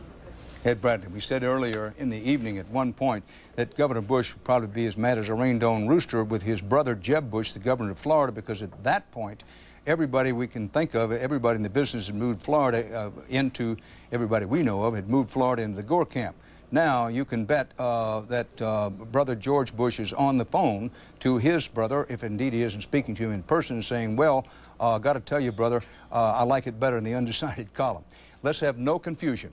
212 for Bush. Now looks like the confirmed number of electoral college votes that Bush has. 167 with Gore, 270 needed to win. And on the electoral college map, all those in red, everything in red belongs to Bush. Everything in blue, including some big states, Illinois, New York, Pennsylvania, Michigan, used to be Florida, but Florida has been pulled back into the undecided column because of bad data, let me say suspect data, from some precincts in Florida. This doesn't mean that Gore isn't going to get Florida. What it means is that, trying to level with you, We have to be honest with you and tell you some mistakes were made down there. We think it comes from bad data put into computers, and you know the old saying, bad data in, bad data out. We've moved Florida into the undecided column. Here's what you got at the moment. On the West Coast, the polls are still open.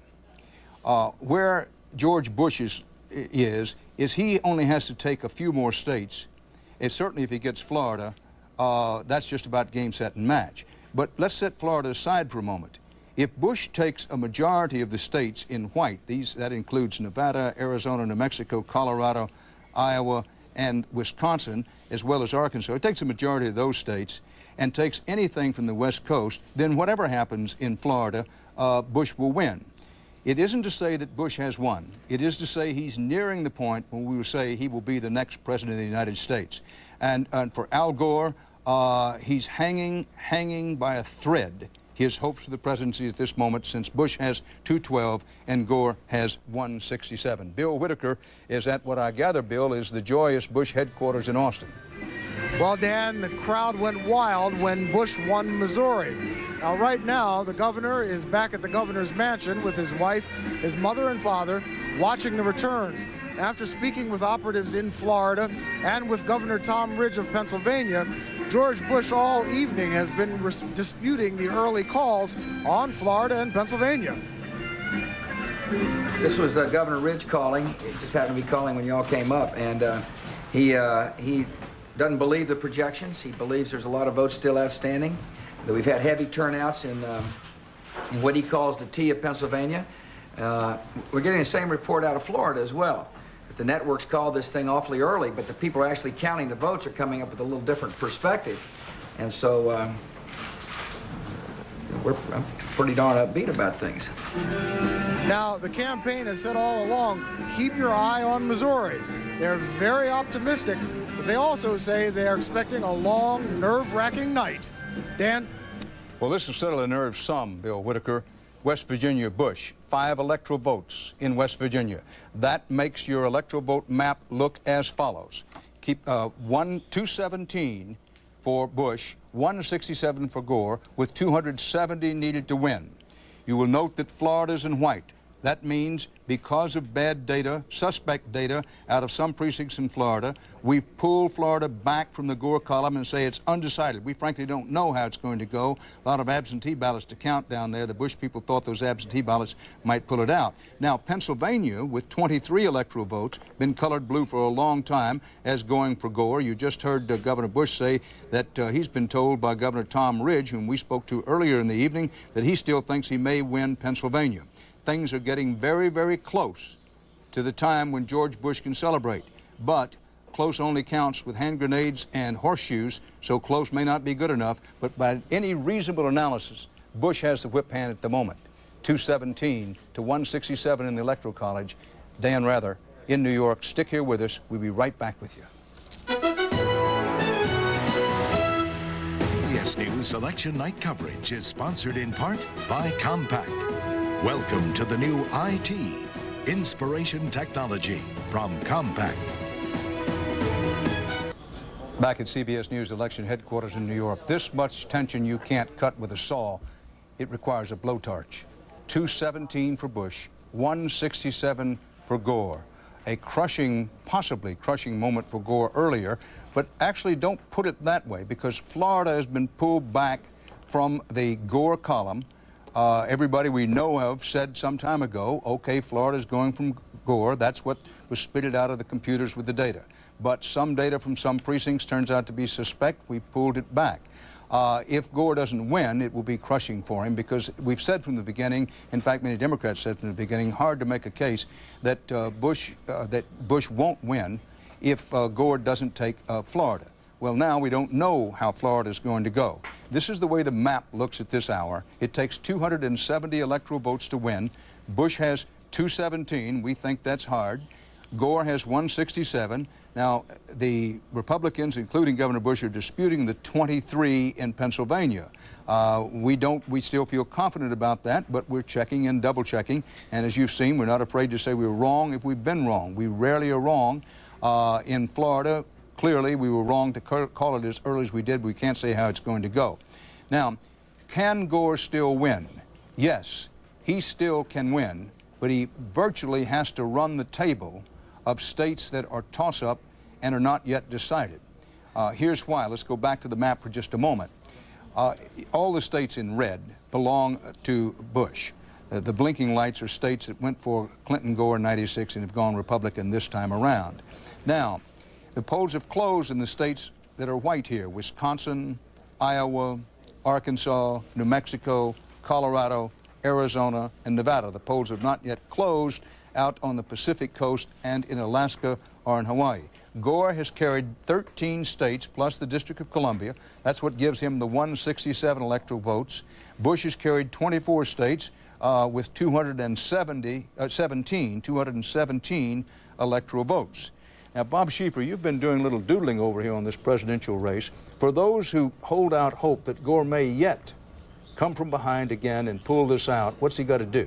Well, I'm not sure he can do it. If Bush wins Florida, it seems to me that Bush is going to be the president, even if Gore wins California and Washington State. Every poll going into tonight showed him behind in places like Oregon and some of those other states that you marked there. He would almost have to win everything on the map, it seems to me, to win. I just think it's very chancy that Gore could win. He might. It's mathematically possible.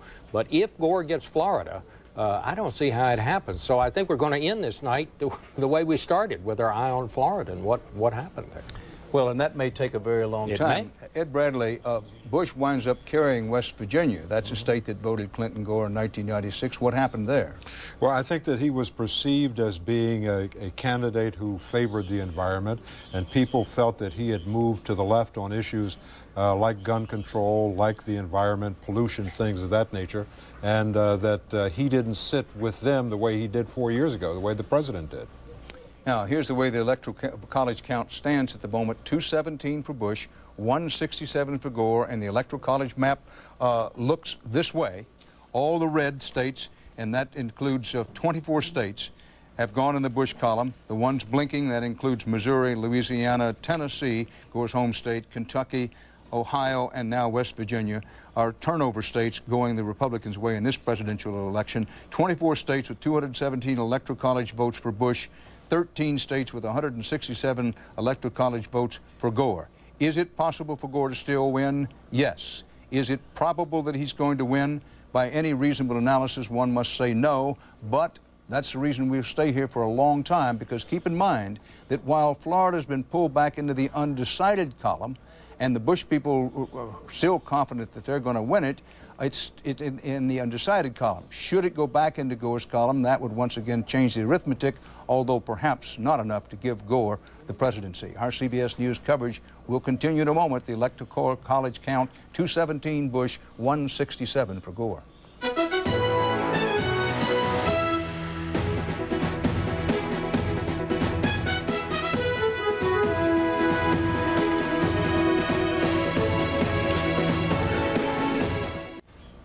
.270 needed to win. Bush has 217, Gore 172.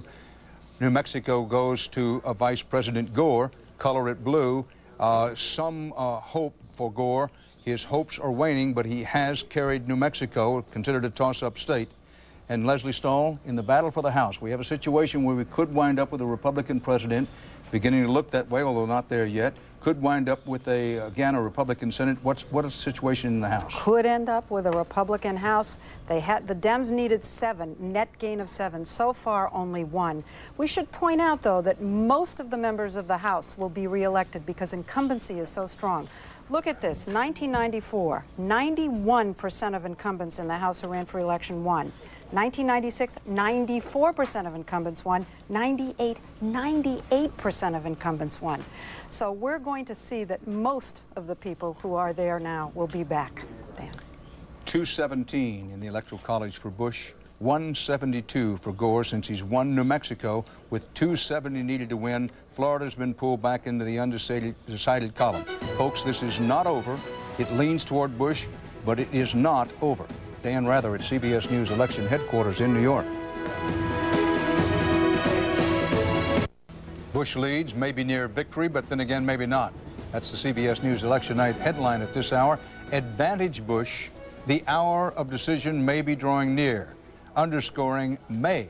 And don't bet the trailer money on it yet. For one thing, the polls have been veering and wobbling so much that neither NASA nor the Russian Cosmodrome can track them in some cases. The bi-coastal Sunshine State is still out. Florida up in the air. Some bad data from some precincts suspected. That's the reason it goes into the undecided column. Hard to make a case. If Gore still winds up winning Florida, he's in the hunt. If not, it's probably over for him. California, the polls close at the top of this coming hour. They'll close in about a half hour. It's 10:30 here in the East, and this is the all-important electoral vote count at this moment.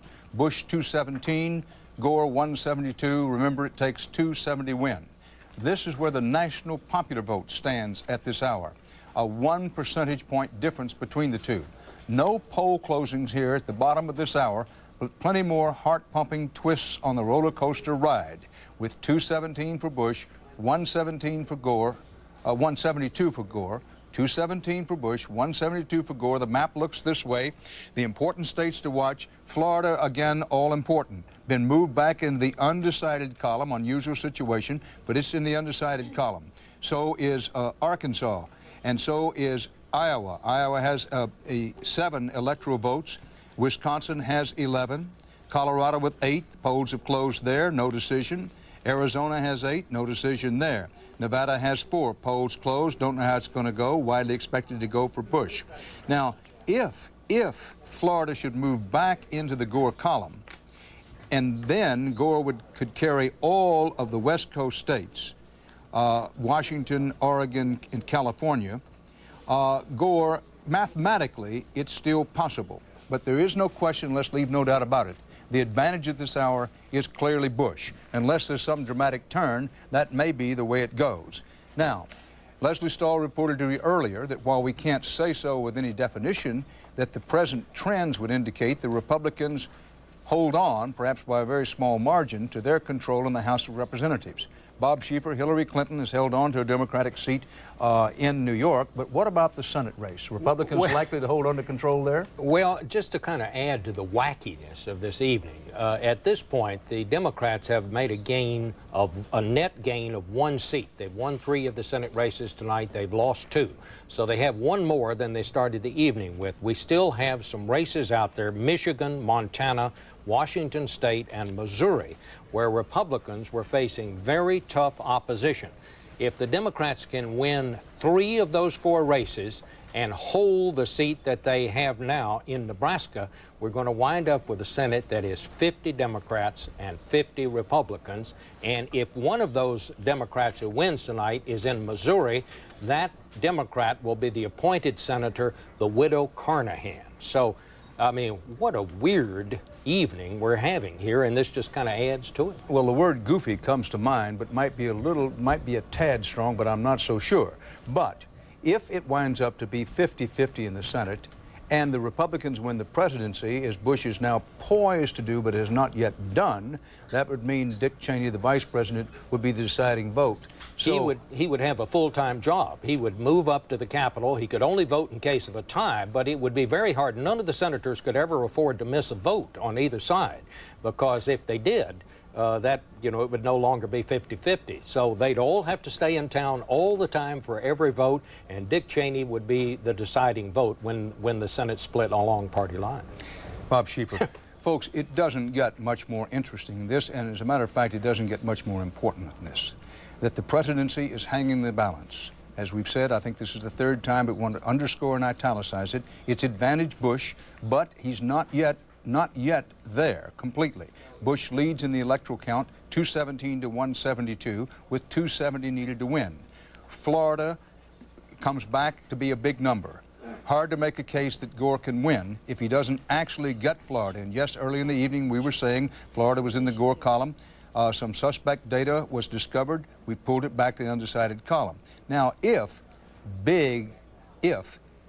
Gore wins Florida, he would be back in the hunt, but not assured of winning. It would all depend on how things went on these Pacific Coast states, California with 54, Oregon with 7, Washington with 11.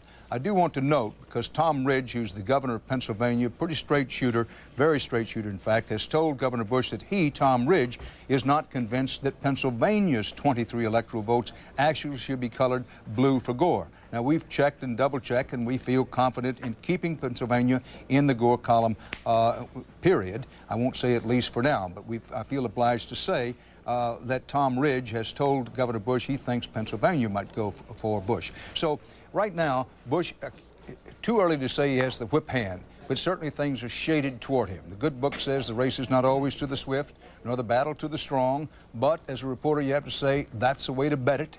And right now, George Bush has 217 electoral votes, and Al Gore has 172. Ed Bradley on the presidential desk. What about Iowa? Still uncalled? Still close, and again, it's those independent voters.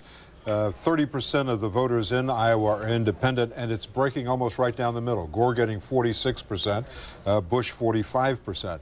And if you look at people who made their decisions late in the game in the last week, 19%, almost a fifth of the voters out there, most of those are going for Gore. But then on the other side, you have people who feel that the attacks by Gore on Bush were unfair, and most of those people are voting for George Bush. So you've got things splitting on both sides and going in two different directions, which is why it's close in Iowa. The same thing you saw in West Virginia. 60% of the independents there went for George Bush. Ed Bradley, again, let's take a look at the electoral vote count. 217 for Bush, 172 for Gore, and the Electoral College map looks this way. All that's in red in George Bush's column, the blinking states, Louisiana, Missouri, Tennessee, Gore's home state, Kentucky, Ohio, and West Virginia. The lights are blinking because all those are states that went for Clinton Gore the last time in 1996, and this time they went for Bush Cheney. All the red, Bush has taken. The blue, all the blue states, that includes New Mexico's 5 electoral votes, just decided a short while ago, are in Gore's column. The only reason Gore is still in the hunt at all is because he's carried some very big electoral college states. Pennsylvania, we think, with 23. Tom Ridge, the governor, is not yet convinced of it. New York with 33. Michigan, in Minnesota with 10. Illinois with 22. All of these big electoral states, Gore carried fairly early on. That's the reason he's still in this thing at all. I want to call back attention to Florida.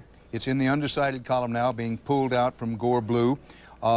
Mathematically, it might be possible for Gore to win without Florida, but I don't see how.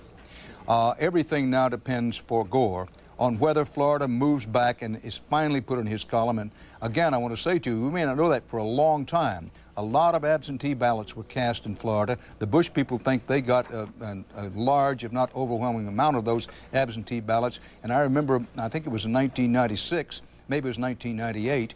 At any rate, one night they counted those absentee ballots until the cows literally had gone to sleep and then came back the next day. That could happen in Florida this time. So there's where we are in the Electoral College. It's a historic night any way you put it. For one reason, it's been a ding-dong battle back and forth. We're not prepared to say that it's one of the closest elections in American history. It may or may not turn out to be that way. It is, by anybody's reasonable analysis, one of the more interesting ones in our history. This race still could be too close after the 11 p.m. calls. Coming up at 11 p.m. in the east, that would be about 21, 22 minutes from now, the polls will close in California with 54 electoral votes, Oregon with 7, Washington with 11. They'll close in Hawaii, which has 4. They'll still be open in Alaska, that has 3. I repeat, the race could still be too close to call after the 11 p.m. Calls are made. So stay here with us. We'll be back at CBS News election headquarters in a moment. It's 217 to 172. Bush over Gore with 270 needed to win.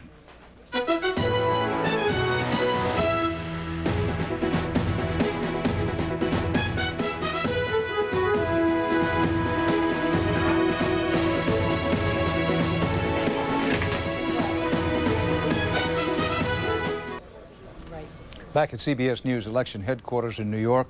Whew, what a night. 217 for Bush, 172 for Gore after Florida was moved back into the undecided column. 270 electoral votes needed to win. The Electoral College map looks like this. Still a lot of big states. When you say big states, certainly the big state of Florida is uncalled, having been pulled out from the Gore column. Some problems with suspicions about some data went into computers. It could go for Bush, it could go for Gore. If Gore does not carry Florida, George Bush will be the next president of the United States by everything except perhaps one small mathematical possibility. But look around this map. There are possibilities for Gore, not many. His chances are slim right now, and if he doesn't carry Florida, Slim will have left town. But Florida being undecided, we moved in undecided category. Wisconsin, 11 electoral votes have been out there for a very long time. Iowa, 7 electoral votes, still undecided. Down in Arkansas with 6, undecided. Colorado's 8, the polls are closed there, no decision yet. Nevada, widely expected to go for Gore, the polls are closed, can't call it yet. Same thing in Arizona.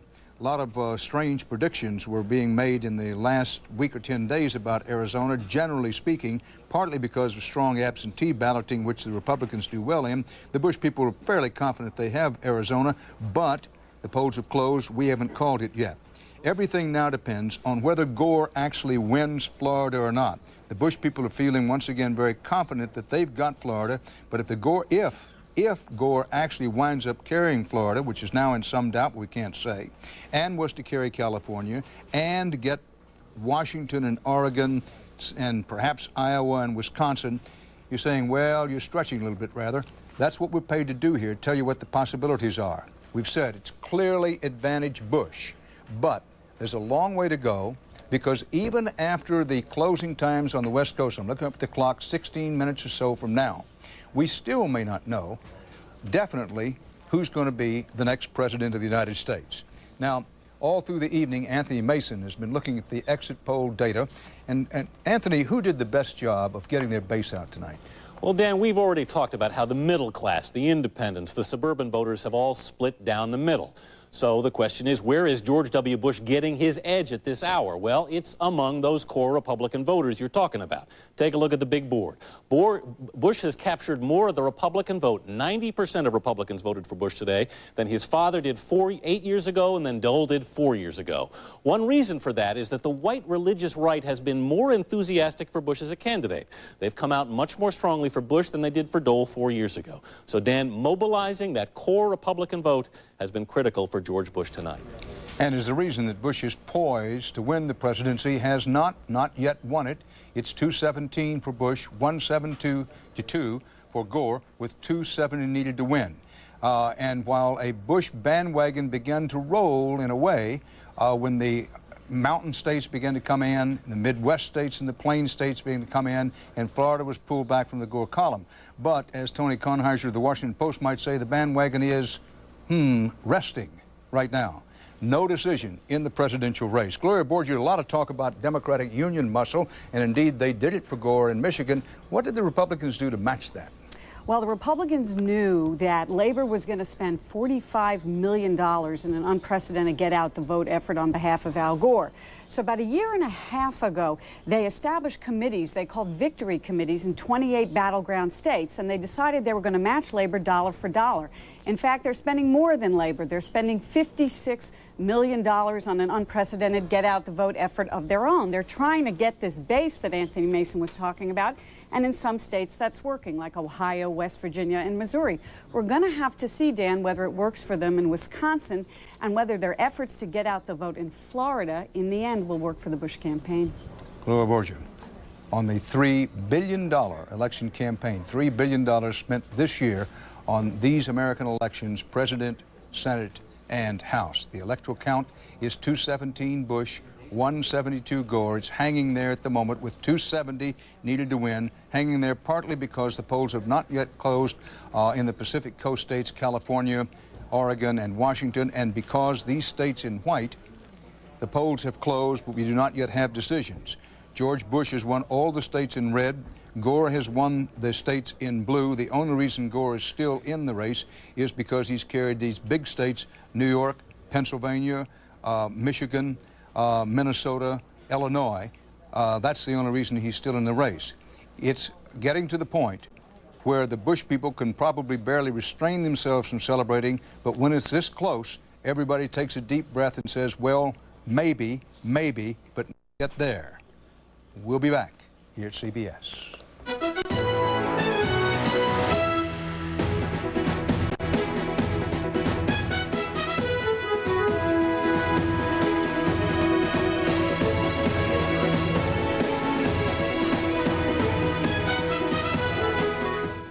Was out campaigning for it, but Catholics by 56% voted against it. There are 200 ballot initiatives for people to vote tonight, Dan. 200. Leslie Stahl. Now, Bob Schieffer, you've been doing some arithmetic on this presidential race. It's clearly advantage Bush. Give me a scenario in which Al Gore can still win, if indeed you think one exists. Well, it's possible, but it's highly unlikely. We have 12 states now that are either, they haven't called them as yet, or the polls are still open. But in 3 of those states, Bush was favored tonight to win. That would be Wisconsin, Nevada, Alaska. Gore was favored going into tonight to win 3 of those states, Washington, California, and Hawaii.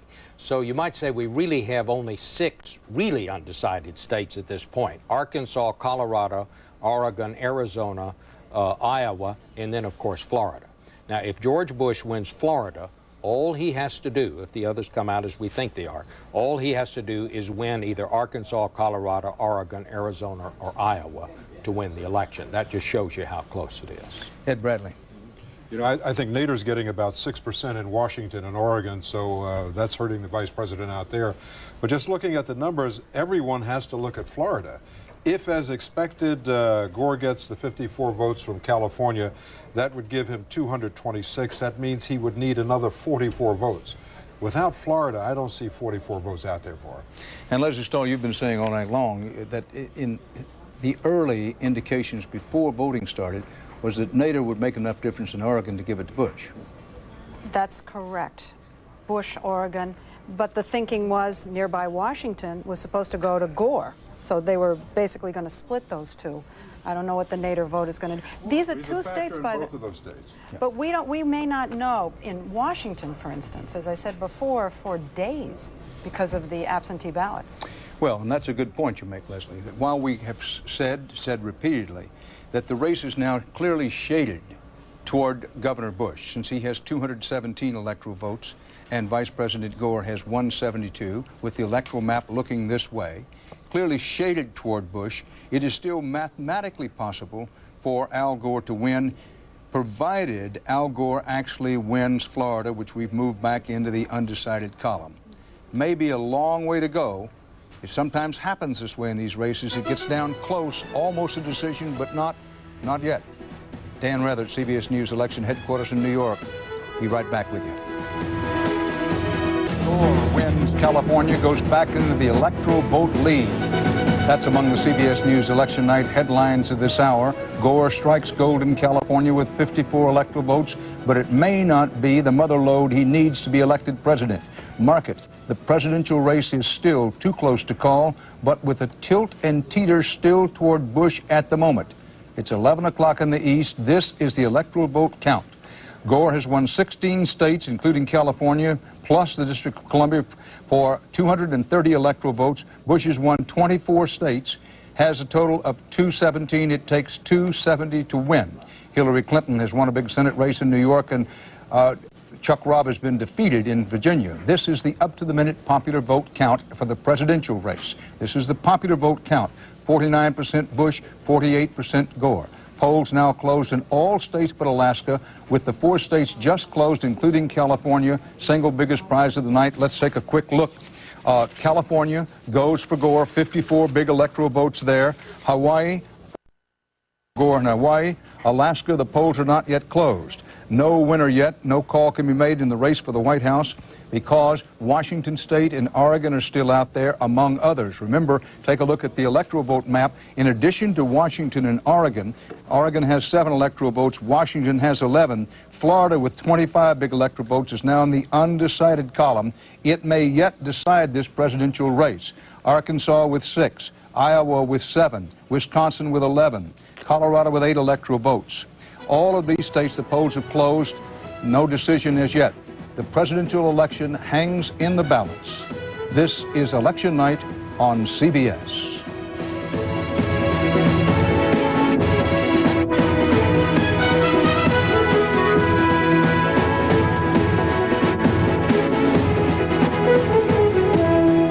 What a ding-dong battle this is. Electoral count now. Al Gore has carried California, is our CBS News estimate, with 54 big electoral votes. Also picked up 4 in Hawaii. Color Hawaii blue, color California blue. Polls have not yet closed in Alaska. This is the last state where the polls are still open anywhere.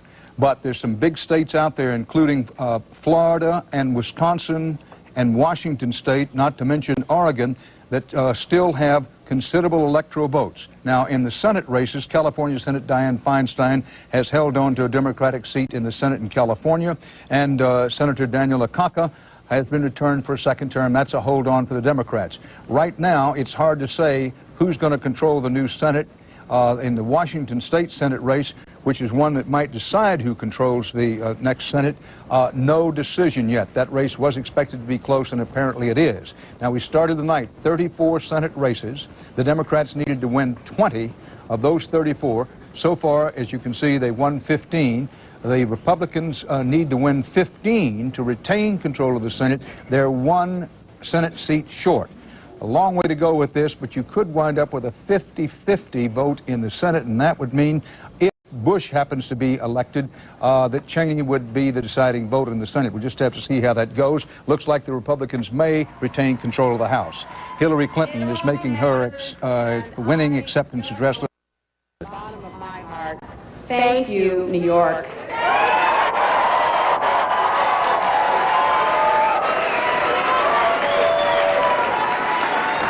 Thank you for opening up your minds and your hearts, for seeing the possibility of what we could do together for our children and for our future here in this state and in our nation. I am profoundly grateful to all of you for giving me the chance to serve you.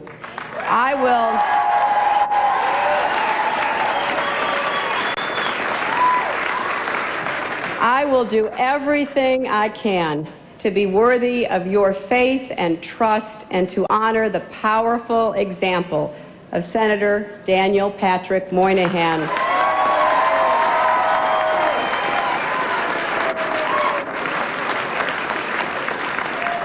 I would like all of you and the countless New Yorkers and Americans watching to join me in honoring him for his incredible half-century of service to New York and our nation. Senator Moynihan, on behalf of New York and America, thank you.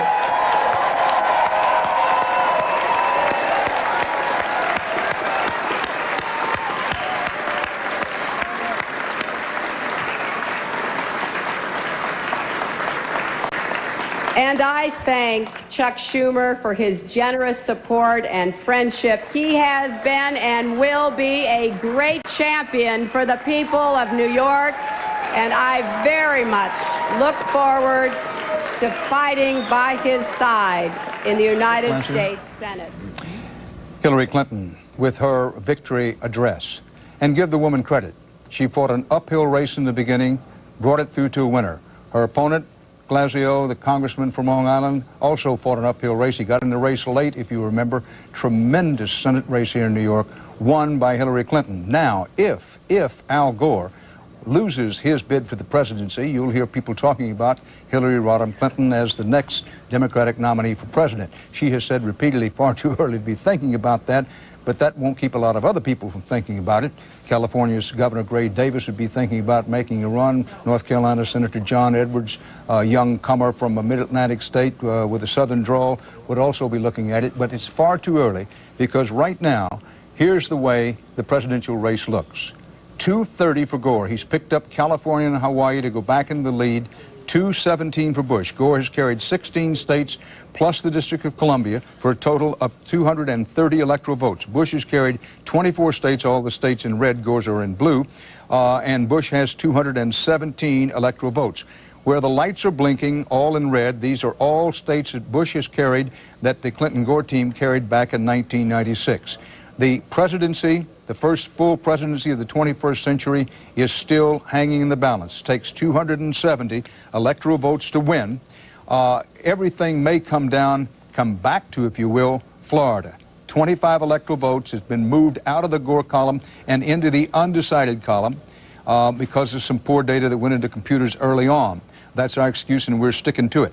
But if 25 electoral votes in Florida could be the difference. Now, Bob Schieffer, you had some mathematics a while ago. Should Al Gore actually win Florida, since he's won California, he would be how far from victory? Well, listen to this. Now, we talked about if Bush got Florida, it'd be virtually impossible for Gore to win the presidency. But let's suppose that Gore wins Florida. That's 25 electoral votes. Put that on to 230, that brings you to 255. We think Gore will probably win in Washington State. He's certainly favored there. That would take him to 266. Gore would then have 266. He would need only 4 electoral votes to win the presidency. But where does he get them? Does he get them in Arkansas? It's still too close to coal. He was not favored there. Does he get them in Colorado? He was not favored there. Oregon, Arizona, Iowa. He was not really favored in any of those states. But if he could just get one of those states, then Gore would be president. Well, we've said it many times. If a frog had side pockets, he'd carry a handgun. He doesn't have side pockets, so maybe he won't get those states, and maybe he will. Ed Bradley on the presidential race. How does it look in Oregon and Washington? Well, I think Ralph Nader's doing very well in those 2 states. Right now, he's polling around 6%, and it appears that he's hurting Gore more. For example, in Oregon, if Nader were not running, he would overwhelmingly take most of that vote. And if you look among Oregon independents, they make up almost 30% of the voters out there. You see that Ralph Nader is getting 14% of the independent vote, which is absolutely amazing. So Nader's doing 2 things in this election. One, he's taking the Green Party towards that magic 5% number, which would qualify them for matching federal funds. About $13 million of your money and mine. And in certain states, he's hurting Al Gore. And every taxpayer. Certain states, Nader's hurting Al Gore. I want to give you another look at how close this race is. 230 in the Electoral College votes for Al Gore since he picked up California and Iowa very recently. Bush has 217 with 270 needed to win. The race is as hot and tight as a too small bathing suit on a too long car ride back from the beach. That's exactly how it must feel to these candidates, even worse for them. Can you imagine the tension that these candidates and their families are going through with a race this tight? A great presidential race, however it goes. Leslie Stahl. Well, I'm looking at my ballot initiatives tonight, and a second voucher ballot initiative has been defeated in California. 2/3 of California voted against school vouchers.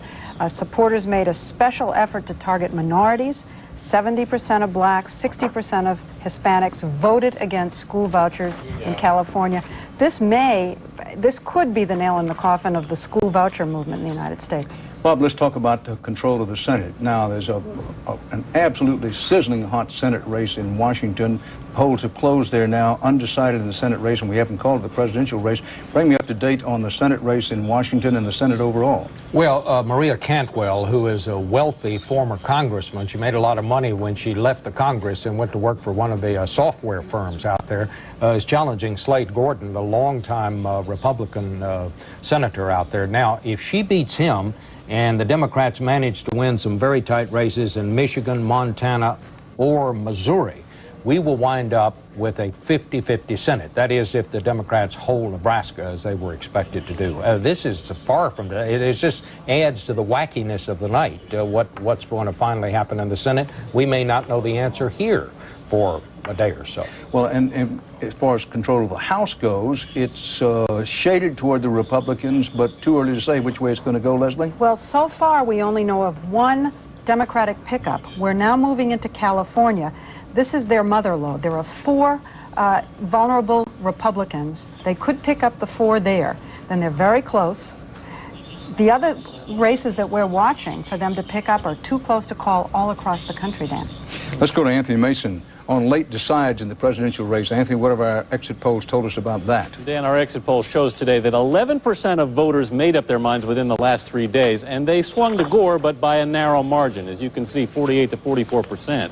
For many of those undecided voters, it was not an easy decision. When asked about the strength of their support, nearly 3/4 of those undecided said they had reservations about the candidate they ultimately voted for.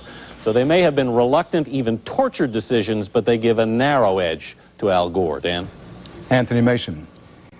Well, there's a pause in the action here. Both sides, of course, have champagne on ice, the Gore forces and the Bush forces, but that champagne may get so cold and frozen up you'd have to get a pickaxe to open it up, as close as things are. Colorado goes for Bush. As expected, 8 what could be very important electoral college votes drop for Bush in Colorado. Colorado in recent years has leaned Republican in presidential races. Clinton carried it in '92, but that's when Perot got a very large vote out there. Important for Bush. Every vote now is important. So George Bush gets the 8 electoral votes in Colorado. All the states in red have gone for Bush. All the states in blue have gone for Gore. States in white are places where the polls have closed, but we do not have enough information to say that there's a decision. You may look at Florida. You may have been out somewhere and come back and say, well, what happened on Florida?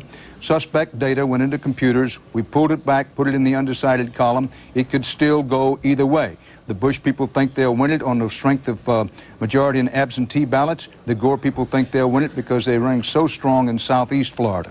Among the other states, well, we'll go to the other states in a moment, but John Roberts is in Nashville. John? Well, Dan, here is the square where Al Gore will arrive at some point this evening, depending on when the election is decided. They're saying that Florida is still looking good for them, even though it's been put back into the undecided category. But really, I think now the Gore campaign is in fits, trying to figure out how they can put this back together again. They're looking now at the Northwest, and we've been talking about this Nader vote and how much it might drag off of the vote for Al Gore. Well, yesterday, campaign chairman Bill Daley told me they didn't think that they were going to be able to draw as much from Nader as they had originally thought. They were originally looking at about 30%. Now he thinks it'll be far less than that. So, Dan, this one a nail-biter for them, and they're still trying to figure out how they can put it together. John Roberts in Nashville. Let's go to Bill Whitaker in Austin. Bill, it's been such a seesaw battle. What's happening there in Austin? They haven't started celebrating yet. Well, Dan, people here are really on pins and needles. Now, one of the main strategies that the Bush campaign was pursuing through all of this was to rely on Bush's Republican governor friends to use their organizations to get him ahead in those big states. And of the 4 states that he relied on most, in Pennsylvania and in Michigan, those governors weren't able to deliver. And the other states that he was counting on most, in Wisconsin and Florida, well, things are still up in the air right now. And Florida is the one that is the big one for him, not just because of the votes, but because this is the state that his brother has promised to deliver for him. Dan? Bill Whitaker in Austin. It's been said geography is destiny. It certainly is destiny tonight for these 2 presidential candidates, both of whom want this oh so badly. Oh, so badly. Bush to avenge his father's loss in 1992. Gore, who's been trained to make a race for the presidency since he was a child. And here's the geography at the moment. The Electoral College count is 225 for Bush since he's picked up Colorado just in the last few minutes. It's 230 for Gore. The states in red have been carried by George Bush. The states in blue, including the big burrito out there in California, 54 electoral votes there. The states in white, the polls have closed, but we do not yet have a decision in them. That includes Florida. The whole thing may hinge back now on Florida. The polls have not closed in Alaska. Those blinking lights for red are states that the Democrats carried last time and that Bush carried this time. Our CBS News coverage will continue after you consider that the electoral vote count right now is 230 Gore, 225 Bush, with big states hanging out there.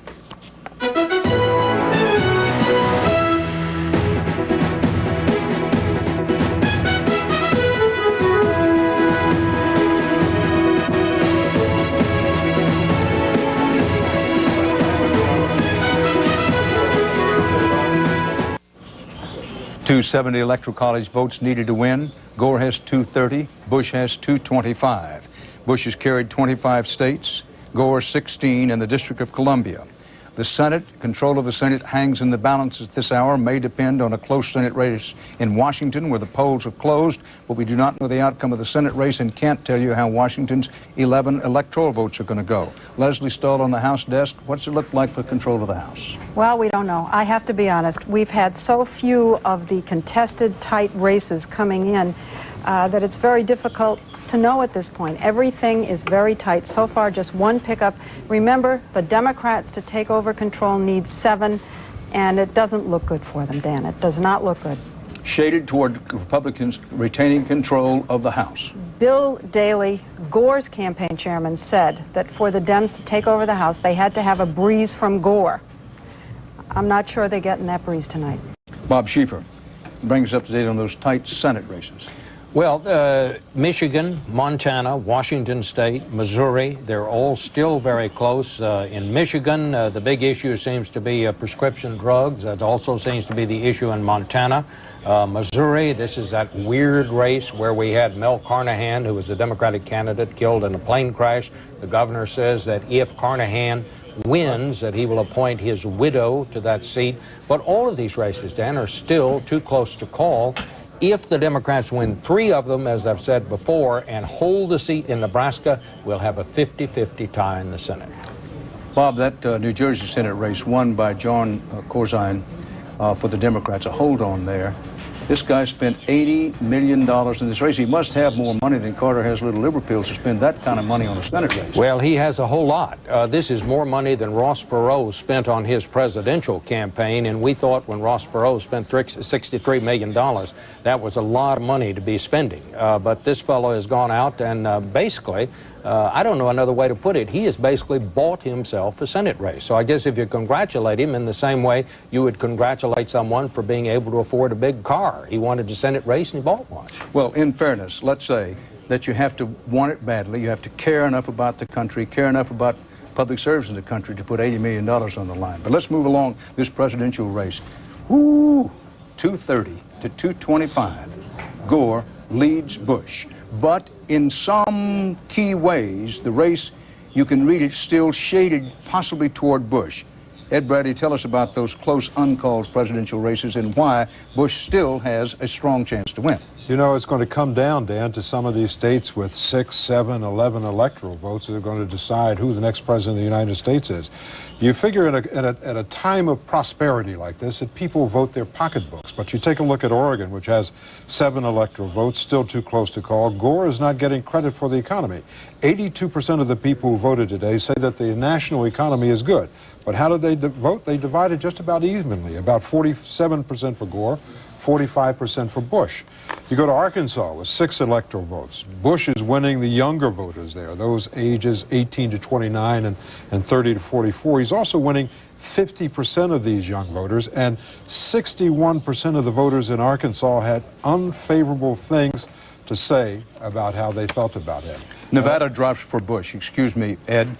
4 electoral votes. This was expected, but nonetheless, sighs of relief and whoops of joy in the Bush camp, because now the electoral college count goes this way.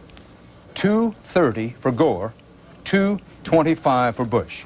Folks, this doesn't happen this late in a presidential campaign, not very often. 230 to 229.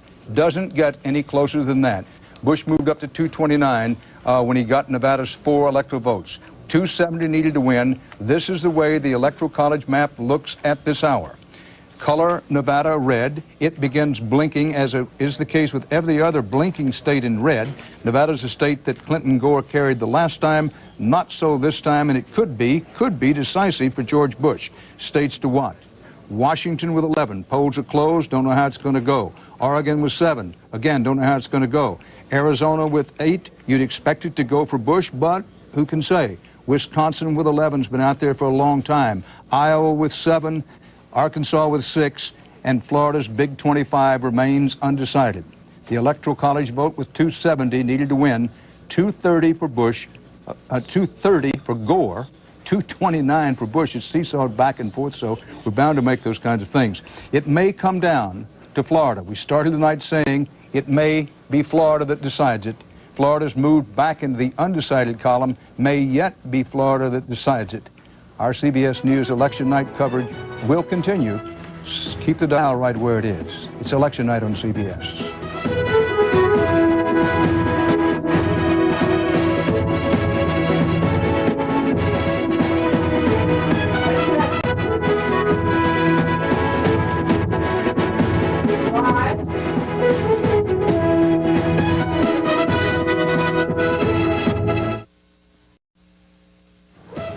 With 270 electoral college votes needed to win, Gore has 230, Bush 229. That's the CBS News election night headline at this hour. The presidential race hanging in the balance, cliffhanger. Bush has the stronger hand the rest of the way in, but Gore is looking for an inside straight draw to win. Gore has to have Florida, 25 electoral votes there, but even that's not enough without one of these. Clinton home state of Arkansas or Oregon or Iowa, where campaign 2000 began. It's still possible for either one of these candidates to win. In Las Vegas, where it's against the law to bet on presidential races, or somewhere in London where they book these things, they'd have it a slight odds on for Bush to win only because of the state's outstanding. The general perception is Bush may have the best chance to win them. But you know what? There have been contradictions all night long. Why would we think it changes now? At 11:30 in the East, this is the all-important electoral vote count at this moment. Takes 270 to win, 230 for Gore, 229 for Bush. This is the up-to-the-minute popular vote. We're putting up our campaign map. Well, let me talk about the map for a minute, and then we'll show you the popular vote. The popular vote shows a 1% margin for Bush at this moment, 49% to 48% for Gore. That could still change with the vote still out there. Presidential races don't get much closer than this. You'd have to go back to the Kennedy-Nixon race in 1960 to have it this close at this hour, although Nixon and Humphrey in 1968 were also very close. Now, with the polls now closed everywhere but Alaska, this is how the map looks. And let's talk to the map, because right now, this is the whole game. In a way, George Bush has sort of been camped inside the 5-yard line for a long time. But he hasn't been able to get through to what the sportscasters call the big house. In this case, the White House. That is to say, to score, to get it over with. Because the big things happened in the last hour, hour and a half. California's 54 electoral votes went for Gore. That's the reason he's still in it, and the reason Gore leads with 230 to 229. And you say, well, if Gore leads at 230 to 229, why would you say that it's shaded toward Bush? Well, here's the reason. First of all, Florida's 25 electoral votes are still out there. Florida's been moved into the undecided column. If Bush gets that, it's probably a wrap. But set that aside for the moment. Arkansas, 6 electoral votes. The polls have been closed there for quite a while. The Bush people have remained very confident they can carry Arkansas. Maybe they get it, maybe they don't. 6 electoral votes. Iowa has 7. Wisconsin has 11. Washington State. Washington has 11. Oregon has 7. Arizona has 8. Now, let me move up to Maine. We said earlier that we'd given Maine's 3 electoral votes in Maine to Al Gore, and one remained undecided because Maine's one of 2 states, along with Nebraska, where the electors go according to congressional districts. We now feel confident saying that Gore will get all 4 of Maine's electoral votes. That's why we've added 1 more for Gore and makes it now 231 for Gore, 229 for Bush. It's true, to understand this electoral college vote in Maine and Nebraska, it's about as complicated as a wiring diagram for some dynamo, but the way it goes in Nebraska and in Maine, what you have is a situation where they allow the electors to be apportioned according to the way congressional districts vote. And early on, there was a congressional district up in Maine where it was so close we didn't call it. Now, all 4 of Maine's electoral votes are put in Gore's column, and that now makes the totals. Electoral college, where it takes 270 to win, 231 for Gore, 229 for Bush, with the following states out. Polls have closed, but no decision. Florida, Arkansas, Iowa, Wisconsin, Arizona, Oregon, and Washington State. The polls will be closed in Alaska with 3 electoral votes, the last place where any polls are open, very, very shortly. Quickly, Ed Bradley, We've done the math and said, look, it's still shaded slightly favoring Bush, but anything can happen. Anything can happen, and looking at how close this is in Florida, hard numbers, about 2.1 million for Bush, 1.9 million for Gore, and 75% of the vote has actually been counted. So there's 25% of the vote still to come in. It could go either way, Dan. Electoral vote, 231 now for Gore, 229 for Bush. Our CBS News election night coverage will continue in a moment.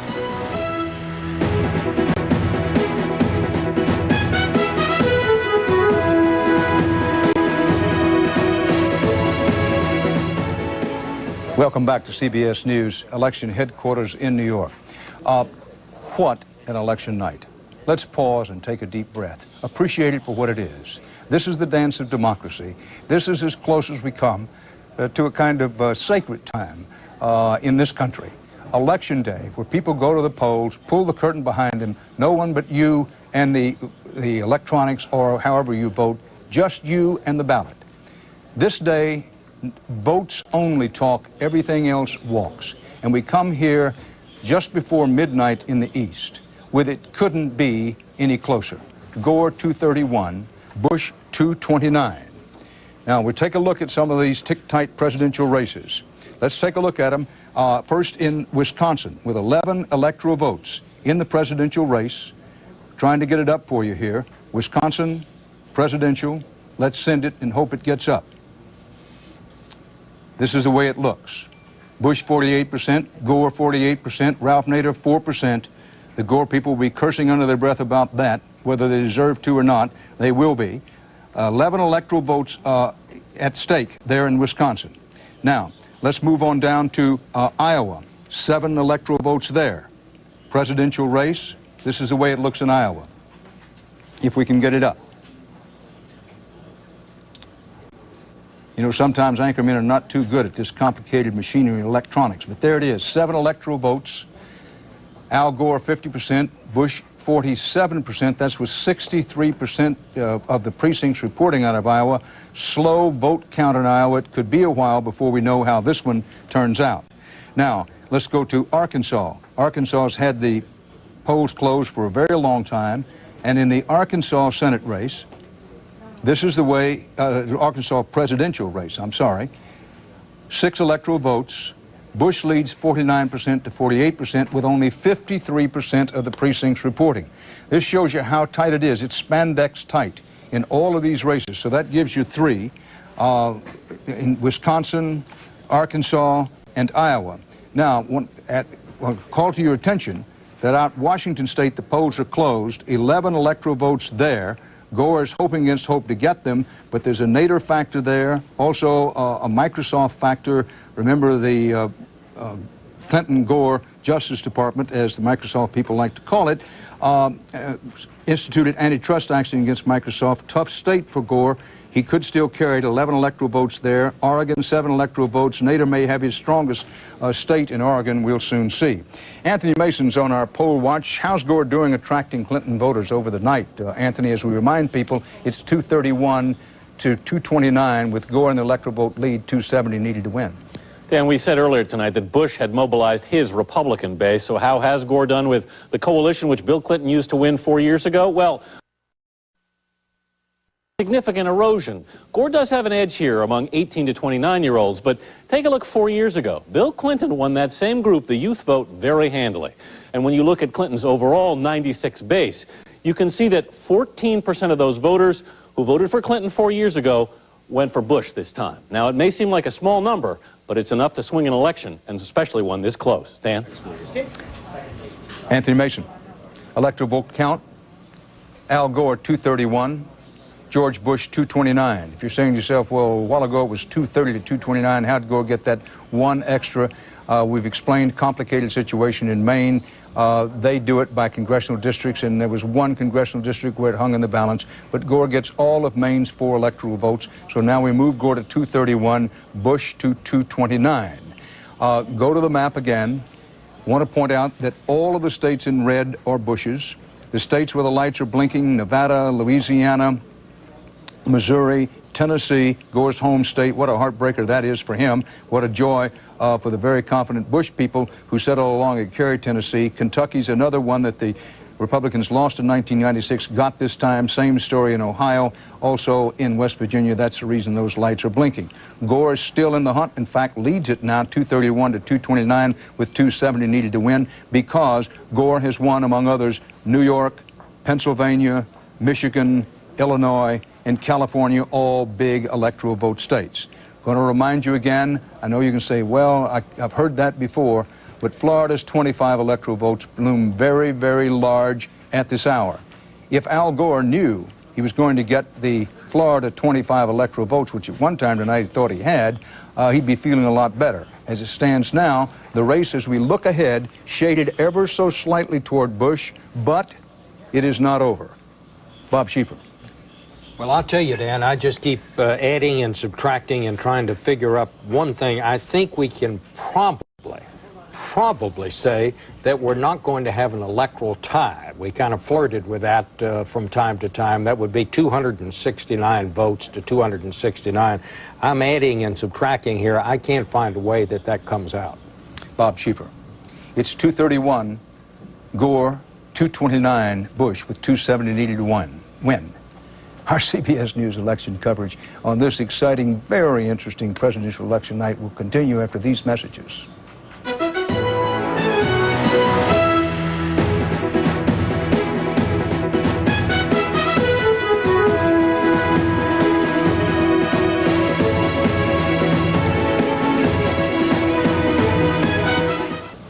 The needle hasn't moved. It's Gore, 231, Bush, 229, with 270 Electoral College votes needed to win. And the Electoral College map looks like this at this hour. All the states in red belong to George Bush. All the ones in blue to Gore. The ones in white are places where the polls have closed, and there's no decision yet. Alaska, the polls are due to close in about 17 minutes. Ed Bradley, let's look over this Wisconsin race. 11 possibly decisive electoral votes there. The polls have been closed in that state for a very long time. What's happening? You know, I can tell you the what. I'm not sure about the why, Dan. It's a little tricky. If you look in Wisconsin, union houses there are about 32% of the vote. And while in other states, Al Gore was winning 60% and more in many of those states of the union vote, in Wisconsin, he's getting only 53% of that vote. Why there, I'm not really sure. But one other thing we're seeing is that the tax cut proposals put forward by George W. Bush are hitting a good chord, a sympathetic chord with the middle class, and they are voting for Bush based on that, it seems. Ed Bradley, with 270 electoral votes counts needed to win, it's Gore 231, Bush 229. Stay right here with us. Things could move any time. We'll be right back.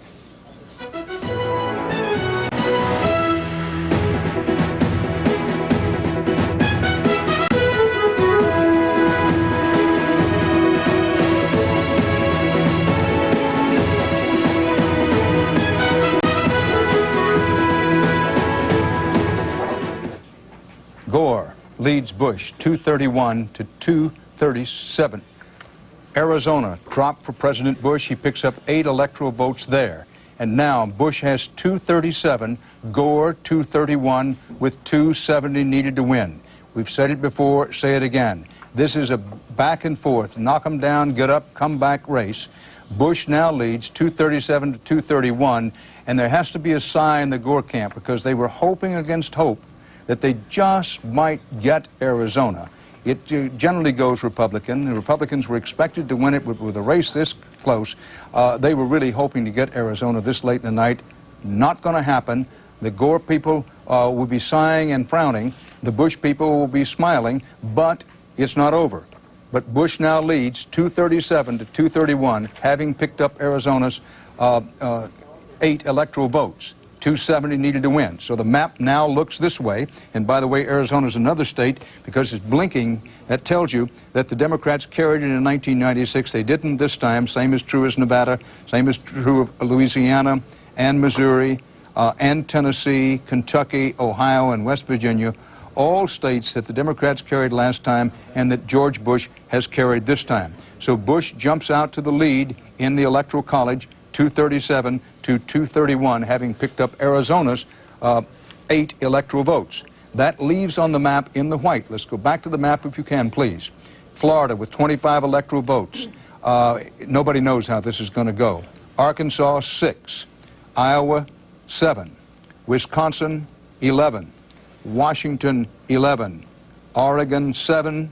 And the polls are about to close in Alaska, which is as close as you can get to Republican cinch, but we don't know yet. Alaska has 3 electoral votes. Now, that's how it stands at the moment.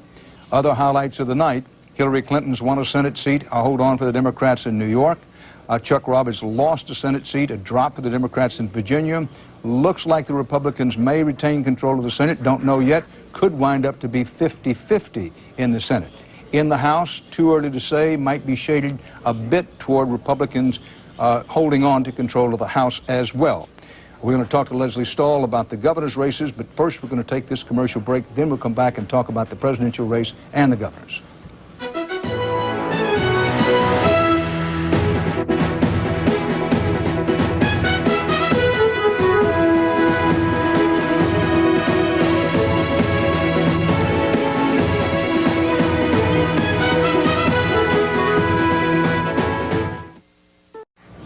Back at CBS News presidential election headquarters, Bush, on the strength of carrying Arizona, has soared back into the lead. He now has 237, Gore 231 with 270 electoral college votes needed to win. Leslie Stahl, quick check on the governor's races. Dan, we have verdicts in 3 more state houses. No party turnover so far tonight in governor's races. In North Dakota, a Republican-leaning state, the Republican John Hoeven has beaten the Attorney General Heidi Heitkamp. She got breast cancer in the middle of the campaign. She's lost tonight.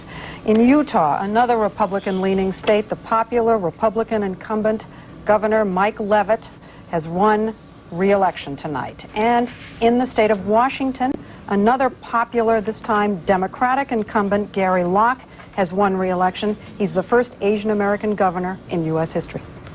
Leslie Stahl, in the presidential election, Bush 237, Gore 231 with 270 electoral college votes needed to win. 6 states too close to call. Alaska will have the polls close in just a few minutes. Alaska has 3 electoral votes. It's shaded toward Bush, but he's not there yet. Election night on CBS.